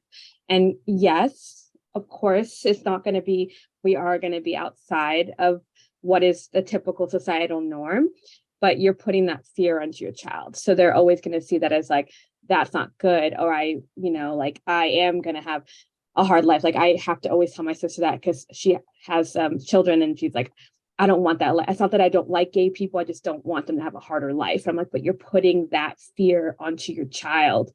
And you're also saying to yourself that you think that is bad to be that. So you have to be very careful with your word choice around children, especially because you could be their first bully growing up, and you don't want that for your child or for your niece or your nephew or someone young in your life. But yes, Troy. Thank you. This is for Bob. So I'm Troy, he, him, bi man, came out at 17, 2 weeks before my senior year of high school, spent 20 years as a gay man, and have been married to a woman for 15. So watching you all go through this process is really beautiful. Bob, if I'm picturing me as a 15-year-old boy and you're sitting across the table from, what I would wish from you is curiosity.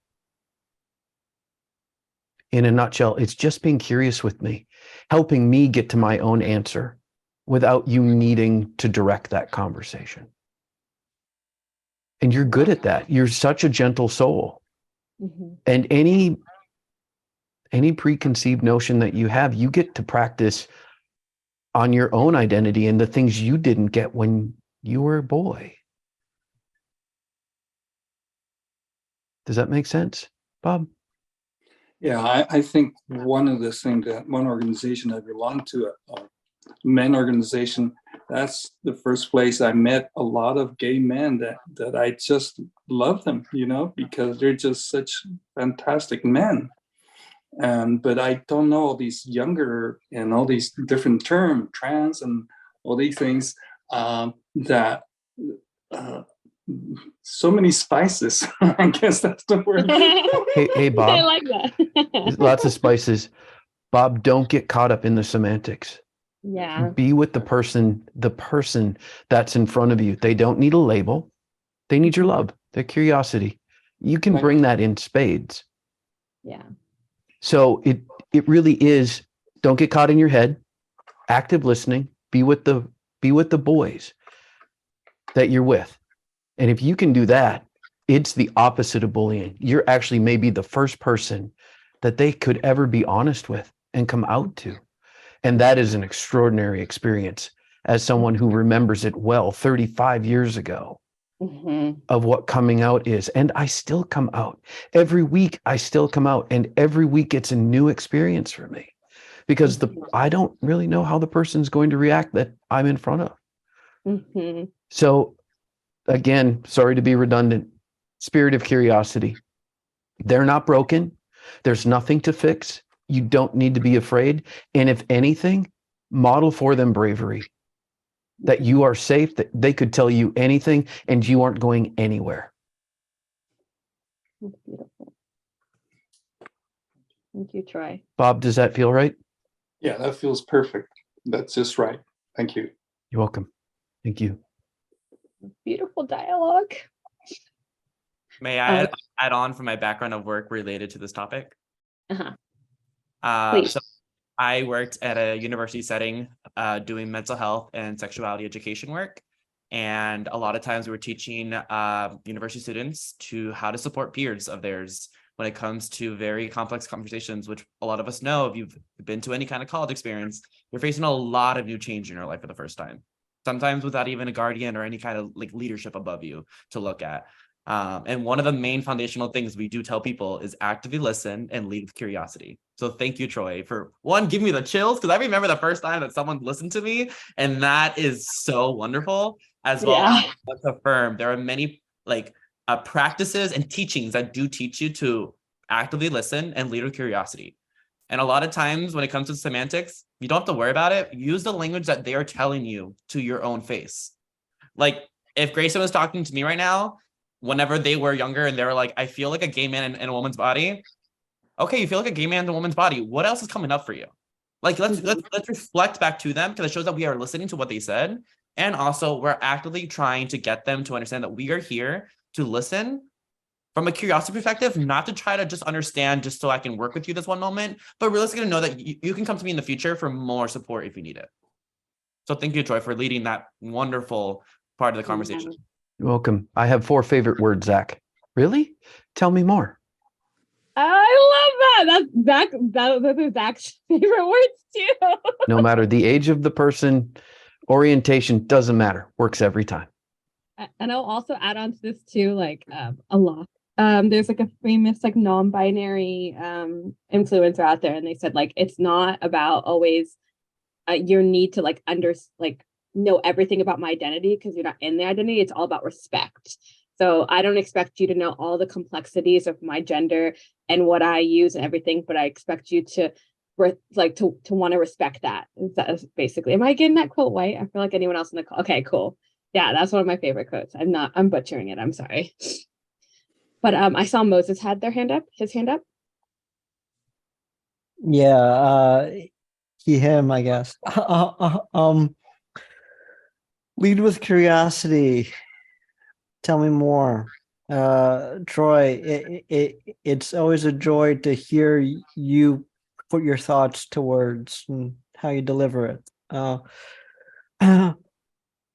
Along that line, part of what we do is to hold the space for the boys in our groups. And part of that is exactly helping them come to the determinations that make sense for themselves. And in that, we lead with asking questions. And I think I'm the newest one on the team for Boys to Men. I just came on in January. And I'm often wondering who else is asking them these questions. So I do think back on my own childhood, the people in my life who really made those impacts, spiritually, value-wise, attitude, and so on and so forth, right? So it's fascinating to have a space where we kind of have like these 4 rules where it's not about fixing, it's not about rescuing, it's not about offering unsolicited advice, right? Or like analyzing their lived experiences and not projecting. And for me, that's just helping us lead the way in self-empowerment for them. So I'd like to just share my own personal experience as a father, where my younger one is non-binary, and they came out to me to my like proud moment, the first for them to come out to me first, and to feel safe enough and to know that for me, coming to it as a therapist, as their father, and and the nurturing that kind of relationship of open communication and sharing, right? Honest sharing. So in any case, they're now 13, and we're going through a legal process of changing their name from where it began as Vanessa to now becoming Sage. And I don't want to overshare so much, but to just be a witness on their journey as they worked through not feeling so right as a girl, not knowing exactly that experience, and identifying themselves as a demigirl. And okay, from there to becoming non-binary and arrow ace, and really getting to dig in. Here's who I am, here's how I'm showing up, here's how I'm feeling inside, and expressing that outwardly. Just so bearing witness, so in any case, I think just historically wise, we're coming back around, and I think it's incredible all the different ways we have now of being true to ourselves. Thank you for sharing. AO? This is probably the least I've ever spoken in my life, and I think just because I'm really trying to make the effort to kind of just learn and to understand something that it's so foreign to me. You know, I there's so much I don't understand, and even living in a house with, like I said, my children, you know, and listening to them, I just find myself just feeling really ignorant and naive, stupid, whatever. I mean, just like lost.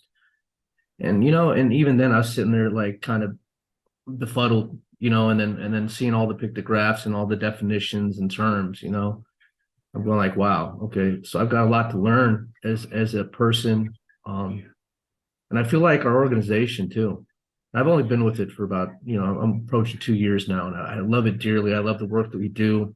I love the opportunities that we have. It's such a privilege to work with the people that I do, that we do, and to serve this younger generation, and yeah, I'm just kind of constantly reminded when I sit in circles sometimes at how much work there is to be done, and how much confusion there is around these matters, and polarization, and this just kind of like, I don't know, there's so much like angst and emotions, different feelings around it, because we do get those statements from boys that they pop up, and maybe several generations ago it wouldn't have even like been on the radar for many people, because it was just normalized, to say the types of things that come out of their mouths, even still to these days. I hear stuff like, no homo, or like, and they say a lot of stuff in these circles, and it's just like, I gotta say that it would greatly benefit us to have more people like like Troy, who's been a part of the organization, such a big part of it, sitting in our circles, helping us to hold space for, and to listen, and for them, I think for some of these young people who are probably struggling with this themselves, just their identity, they're navigating this, or they're not knowing what's safe to say and what isn't, and it just makes me really kind of sit here and wonder how many young folk are sitting amongst us who we're not even aware of, who are just sitting there, with a great deal of anxiety, and fear. And I can't, I'm just listening to y'all, and I can't relate, but I know what fear and insecurity feels like. And I'm just trying to imagine a young person sitting in a circle with maybe 15 or 20 other young people, and just like not feeling safe enough in their own skin to be able to kind of express what it is that they really feel, or who they are. And so they go along maybe to get along, and they play along with it, and they just have to sit there. And here we are as an organization, we're trying to not teach, but we're trying to encourage them to remove their masks. We're trying to facilitate this, like, drop the masks, get down to what's true. We discuss honesty and vulnerability in our circles.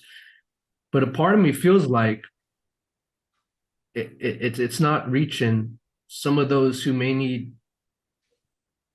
to feel safe enough to be able to do that, and I'm kind of lost for words, and for strategies or ways to, and I'm listening to what Troy said, just listen, be there, hold space, but sometimes I can't help feel as though that's not even enough, because even if there are those who are doing it in the circle, there's this pressure for these young people, and they could be sitting there for like, half an academic year with us, and hearing us repeat these kind of things like, it's safe, you can share here, you can be vulnerable. Oh, look at him, he just did so.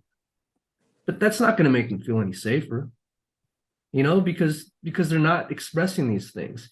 And I say this as a person who's like sitting there. Sometimes I just get the sense that there's like, I hear a person talk, I hear them, and it's almost like they're just kind of screaming in their own skin in silence, just Yeah. So, Michelle, before you continue, I just want to say that that this is just my judgment, that your feeling of it not being enough is a self-judgment. Is what? Is a self-judgment. You know, and part of it isn't, but I mean, I don't know, man. I find it strange. Man. I find it strange that we work with as many hundreds of young people as we do, and that this topic doesn't come up as often as I would expect it to. We're dealing with like 600 plus kids over 30 schools, and we don't discuss this topic. I think it's important that that as we move forward, and we can discuss this later, that creating the space that is welcoming to have the conversation is really important. And so I think it's on us to bring that conversation to the table.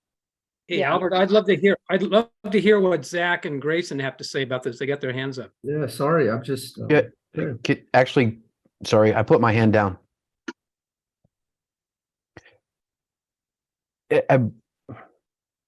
First, Albert, I fucking love you. There's a risk, though, with being too much of an empath, is you can end up projecting onto us your own pain. And I love that you want to protect the kids. Oh, fuck, man, I love that you want to protect the kids. But there's a risk, I think, in taking away part of their journey. I got stronger. I became stronger by going through all of this. Nobody rescued me. Nobody protected me. Do I wish some of that had happened? Yeah. Do I wish my dad would have checked in with me and said, hey, I'm going to make sure I'm identifying you the right way. And I think I did it wrong. Fuck, that didn't happen. Are you kidding me? I will honor the fact that you feel ignorant. But I'm wondering where the grace is that you want to give the boys. Where is that for yourself? Yeah. Where is it? We need you to have that in these groups because, again, you're modeling for them. Mm-hmm. Please hold that they're not broken and you don't need to fix them or rescue them, right? This is their journey, their soul's journey, and that's what they're here to do. We're all here to grow. And guess what? You did not grow because shit was easy. You grew because it was hard. I would come to any of your circles anytime. All you have to do is ask. If you want to have these conversations, I will sit and bear any question that those boys might have. Mm-hmm. I very much struggled with my identity. I was very gender fluid when I was an older teenager, and I grew up on a farm in northern Wisconsin. Mm-hmm. If you want to talk about fun times, I could tell you. But I love who I've grown into, but it's only because I got to define me. I get to have a big mustache and a bald head. I'm 5'6", I weigh 210 pounds. I determine how I look, who I identify as. Anybody can have a choice about me, whatever they want. That's okay. They're going to have their opinion anyway.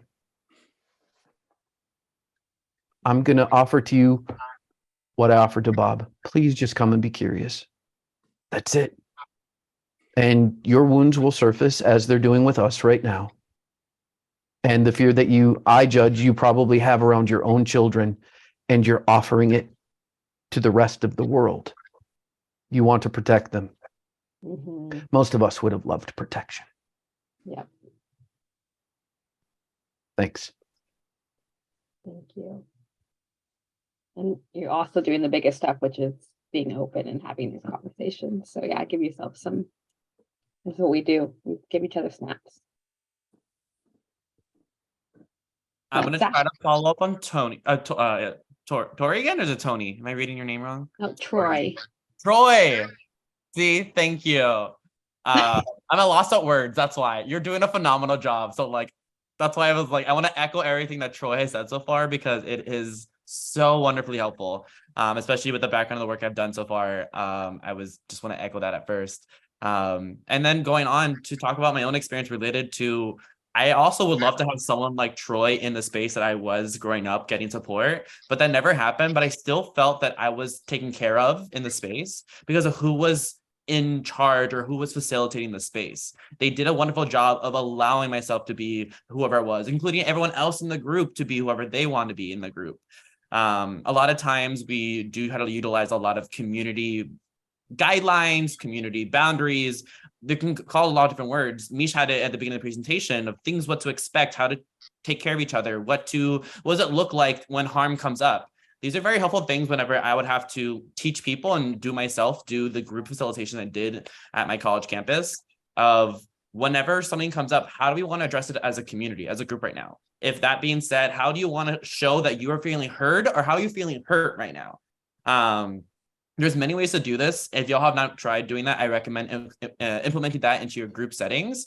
And a large part of that is who is being in charge of that facilitation. Most likely sounds like it'll be y'all.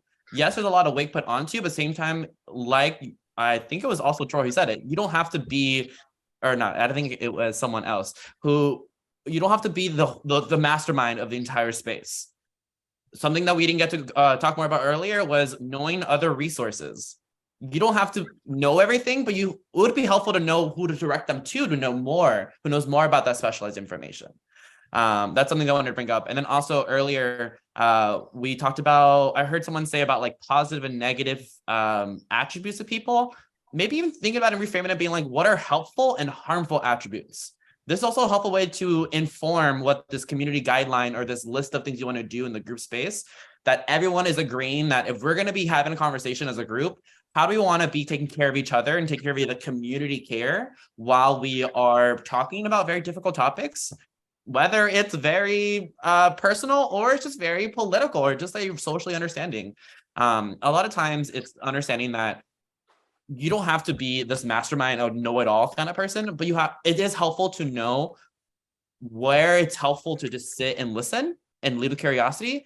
And then also once there's a pause or once they finish that they are done talking, being like, I don't know this, but I know someone who does, or I can connect you with someone who will do that, or here's the resource that it is.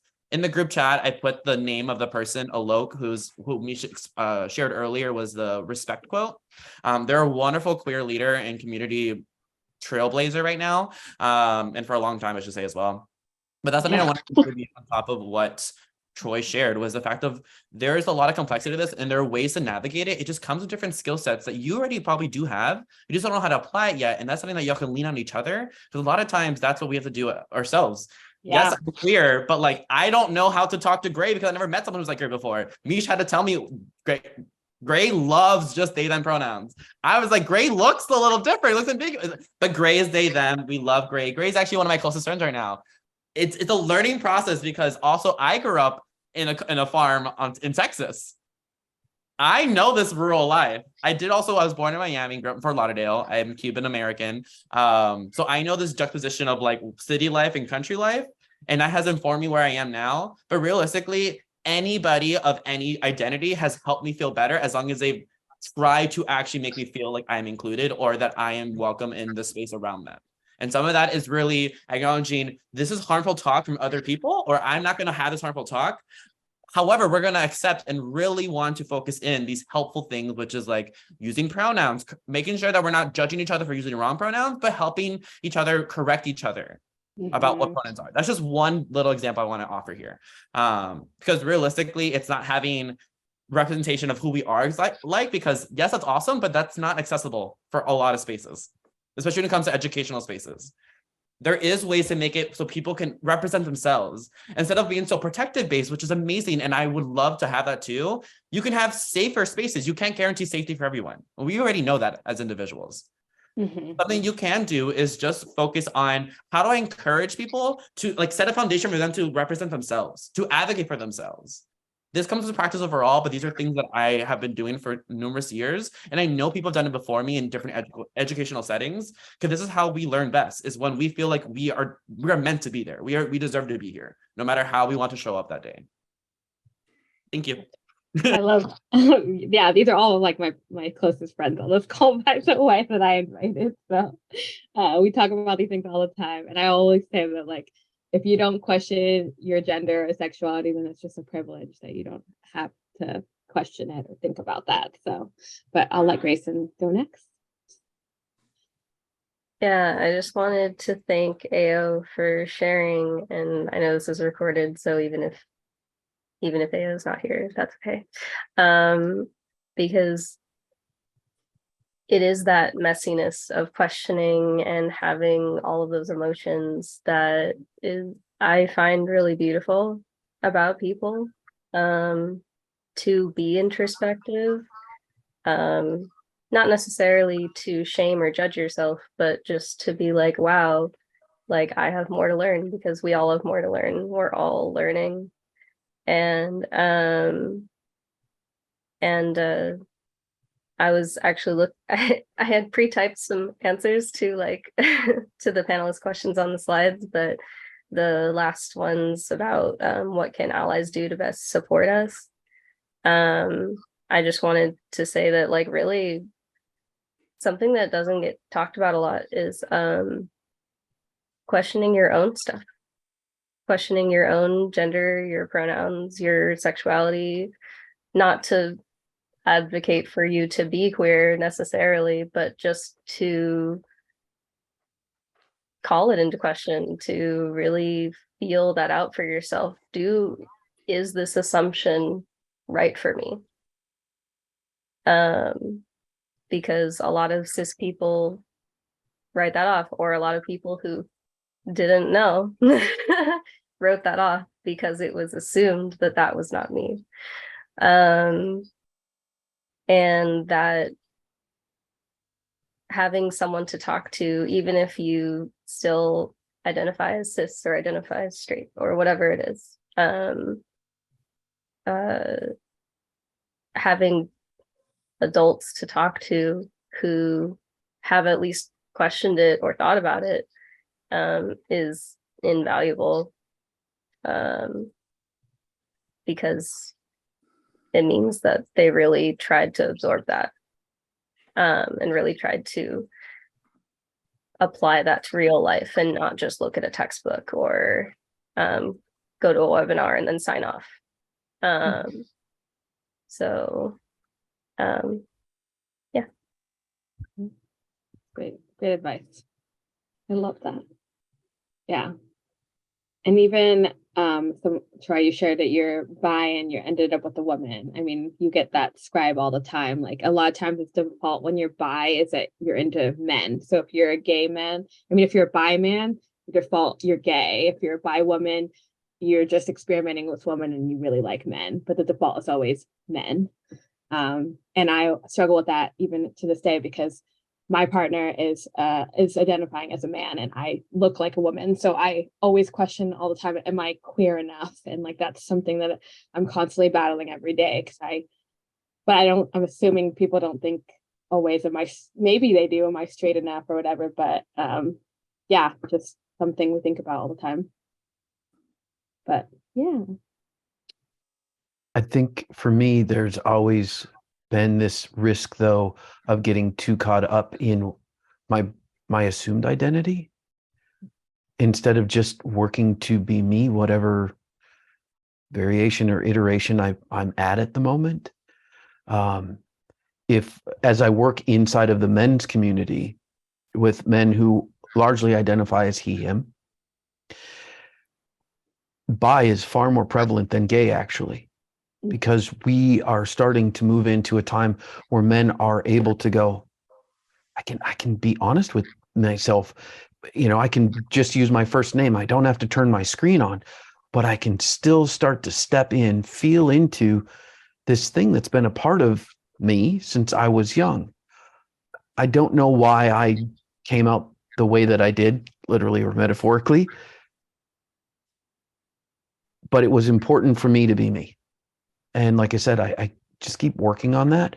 But I also work to serve more than I'm in my head, because I think a first world problem is overindulging ourselves in our own inner narrative and getting lost in this little loop of who am I? Who am I?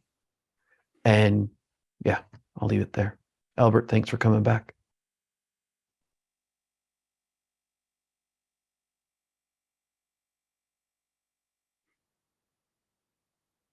If it's all right, I'm going to jump in with this thought. I raised my hand and put it. I think we're past raising hands. The bottom line for me, and this is kind of a point about the intersectionality. The bottom line for me, I came across a statistic that LGBT youth are 5 times more at risk of suicide. Right. And I'm also aware of this other statistic for me being adopted, that adopted youth, young adults are 4 times at higher risk of suicide. I'm also aware from the ACEs study about adverse childhood experiences, where if you have a score of 4 or higher, you're 1,220% higher risk of attempting suicide. So just in general, I think that's providing the landscape that there's a bit of a crisis among our youth. And that's where I lean into wanting to put it out there that it's establishing a connection that is safe, where we feel seen and heard, acknowledged, validated as we are, accepted, so on and so forth. So the connections that we're making with these 600 or so boys doing these groups, that's what it's come down to for me. That these are real outcomes. These are statistics based on real outcomes. And I don't think it's just youth. I think there's a lot of generational trauma within your all generation as well that is getting passed down. And there's a lot of burden on the youth nowadays to have to unravel it. But I wouldn't say it's just the youth that are experiencing it.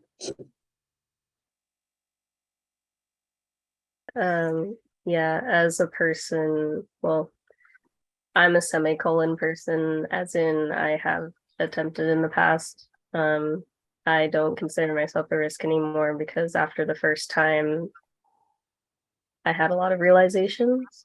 But I was having ideation ever since I was like in early middle school. And yeah, the more identities that have higher rates definitely not just add up but multiply risk. And yeah, I just want to reiterate everything Moses said, because every time that I was close, the thing that made me pause was someone who finally made me feel like a priority for once. Just because for a lot of my life, I didn't feel like I was ever a priority with anyone. And so, like, my math coach in high school just like stopped me one day and was like, "Hey, are you okay?" And I was like, "Oh, I'm fine. You need to go back and like do all these things for the other kids." And he was just like, "Oh, that no, they can wait. I'm right here." And that just like completely shook whatever I thought was my reality in that moment and made me rethink what I was planning. So I don't say that he saved me, but he did provide that moment where I could stop and think. And the time that I did actually do it or try to, I was in a very severely emotionally isolated space. So yeah, it's definitely the connection for sure.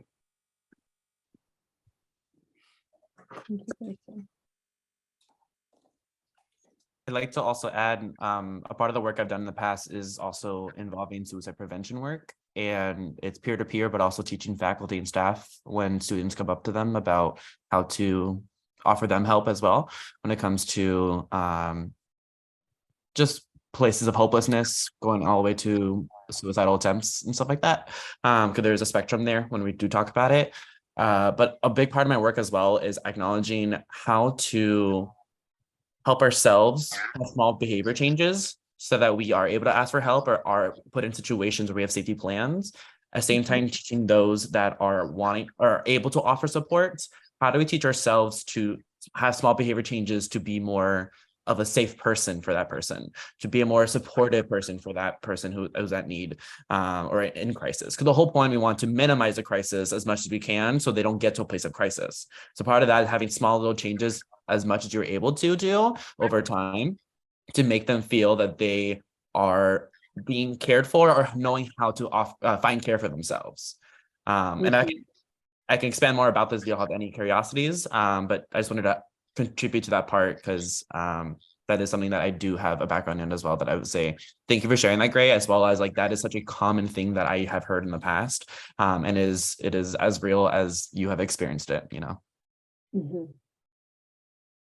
Yeah, I really appreciate all of you for coming out and providing this workshop for us. So as a community, boys to men, a lot of what we do is work towards creating a more inclusive environment. So that way the boys feel like they're being heard and like they're able to express who they really are. So the goal is for us to show up as who we are. And that may be a man, that may be whatever it is that we identify as, but by showing up authentically, we're able to create a mirror for them to find who they might want to be.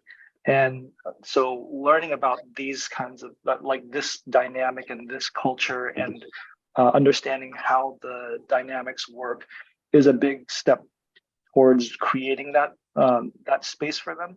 And so I really appreciate all of you for providing your background and your story and your experience, so that way we can really understand what the struggles are that you're going through, so that way we can understand their perspective too, because for us it's not something that a lot of us have gone through ourselves, but we've gone through other struggles. So understanding them on an emotional level is really key. Like knowing what anger is, like we know what anger is, but their circumstances may be different, but we can connect because we know what sadness, what fear, what anger really are. So thank you for this. And this has been an extremely fruitful conversation, and I really appreciate you. And I know that JD and Donna had to step out early, so if you could thank them for us, that'd be fantastic too. So thank you, Mish, thank you, Grayson, thank you, Zach. I appreciate you all. Thank you.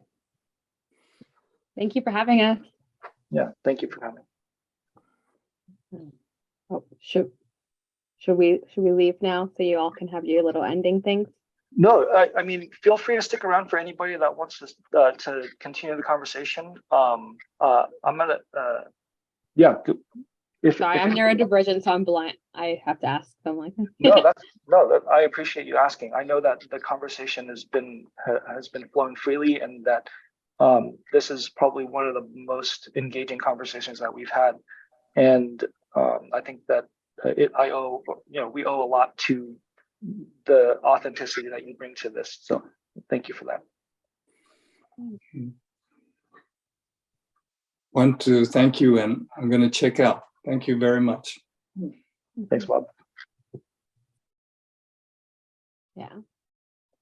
Any lingering questions while you have us, or are we all ready for dinner? Kidding. I think some of us are ready for dinner, but go ahead. I'm kind of sad that Bob left, because I wanted to offer a thought. We can get so caught up in gender and protecting and respecting And yet, so Attila and I, like 3 years ago, we asked the boys, so what do you want to do when you get out of high school? One of the boys said, I want to own a car wash. It's like, no, you don't. I said, okay, are you sure? He said, nah. I said, what do you want to do? He said, my uncle's a drug lord in Mexico. Okay. The protector in me said, you got to talk him out of this crap. This is just bad, right? Instead, it was like, nope, not my journey. So what does your uncle get out of being a drug lord? Money, women, cars, blah, blah, blah. Cool. What does he lose by being a drug lord? Security, certainty, friends. And before we were done with the conversation, the boy shaking his head, no. The reason why I share that in this context is I didn't have to rescue the boy. I just got to ask questions that got him to his answer, his identity. Drug lord is an identity. The owner of a car wash is an identity. Me being a bi man is my identity. We just help boys get to their own answer. Love that. We happened to ask the boy too a question. So when was the last time you saw your uncle? Oh, we haven't seen him in a long time. He's in hiding right now. So there you go. He just answered his own career question. Thanks for that, Troy. That's a strong one for me. And I work to remember that when I want to be a fixer, which happens a lot, but I've learned to turn that one down a little bit. I've worked on him with that one. I actually have a question for you about that. Do you ever run into, I mean, I'm sure you do, but kids who genuinely have no idea, or it seems like they kind of just threw out an answer just to like get it out of the way? What do you normally do? Really? Tell me more. It is that because I didn't create a safe enough container for them to tell their truth. They aren't ready yet. It's not fleshed out enough. I have to let the answer be their answer, not the one I need. Yeah. I don't need an answer. That is, I guess, put a different way, is the question for me is the question for you. Meaning, Gray, am I asking you this question so I feel certain? So I have some way of identifying you? Or am I helping you get to your own solution, your own belief in your own identity? Does that make sense? I'm not sure that came out right. No, it made sense. I guess I was asking the question more as, like I divulged earlier, I didn't think I would really live past a certain point. So for me, answering that question was always complicated. And sometimes I would say I don't know, and people would be like, what do you mean you don't know? And I'd just be like, well, I don't know the options. I don't know if I need to really be thinking about that. Like, just like, I guess, what have you typically done when a kid just like genuinely hasn't thought about it and doesn't seem to like have any idea without, or like who, if anyone has ever like asked for help identifying like what would be a good career path for them? I want to be okay always with them not knowing, with them just being in neutral and being kids yet, because I think we can rush our young people too quickly into who they are. And so much of what we do is who we are in this country.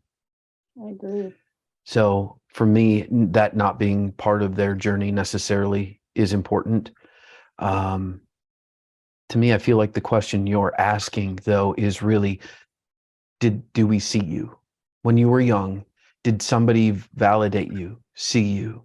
That teacher that stepped in and saw you, created connection, which is exactly what, when we're suicidal, it's the piece that's missing, is I no longer feel connected to my world.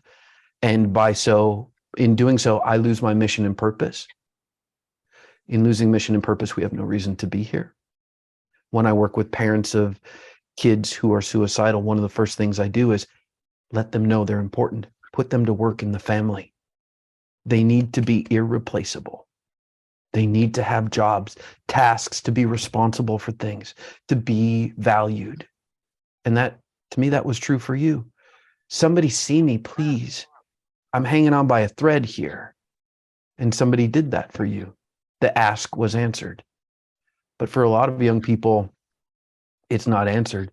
Part of why I'm a part of Boys to Men is to be answering that and to show up as a bi man and not hide, to step in and answer any question that's asked. And some of them are pretty confronting and honest. That's one thing I can depend on our young people about. It's honest questions. Man, make a 51-year-old dude blush. Good job. Sometimes I think they try. So did we get Some of there, them Gray? definitely Did do. that? What's that? It did answer my question, and my response to that comment was some of them are definitely trying. They definitely are. And I'm blushing now. It just got really warm in here. Great question, Gray.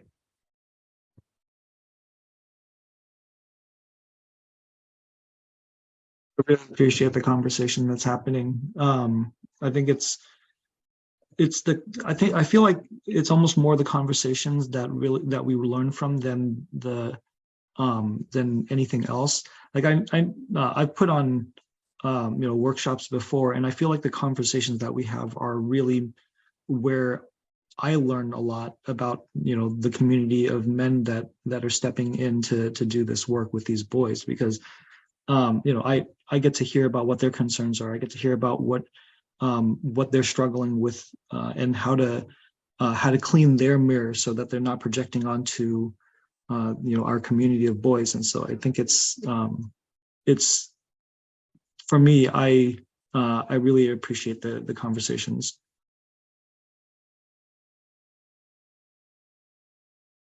One of my last remarks I want to offer is one aspect that we often forget, and I like to kind of hone in on towards the end of these kind of conversations or the work I've done in the past, is how to find help or how to get support for yourself after these situations come up.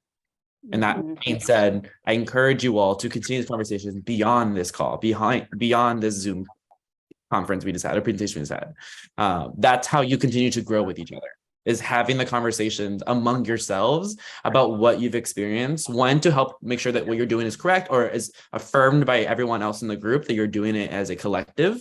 At the same time is, how do you keep each other accountable for the growth that you all expect to see and to have yourselves? You answer that for yourself.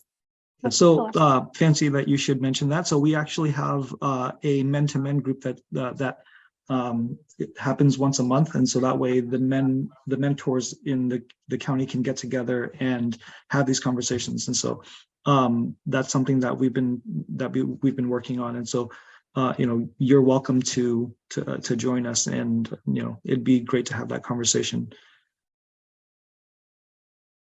When's the next one? The 29th. Let me check. Yeah, the 29th. So next Wednesday. Thanks. So Zach, I'm going to pick up what you just put down and sort of ingratiate myself, especially with Tom, and say, get me connected to the groups where I could be of service. Because if Albert's feeling this way, there's no doubt there are other mentors feeling this way as well. And I don't know about you guys, but I don't like being out of my depth. It's not a good feeling. And so to your point, Zach, use your resources, something I tell men all the time. Please use your resources. And I've been in my skin a long time, you guys, and I think I take the journey for granted, if I'm honest. So yeah. We bring in. Yeah, go ahead. I just want to help. What were you going to say, Tom? Shirt. Yeah, like you said, use your resources, right? And so I'm grateful that you're all able to be our resource for learning, and you're stepping into our this space. And I'm hoping that we were respectful and that we created a safe space for you all to provide us the information that we're asking. And I'm hoping that we can continue this partnership.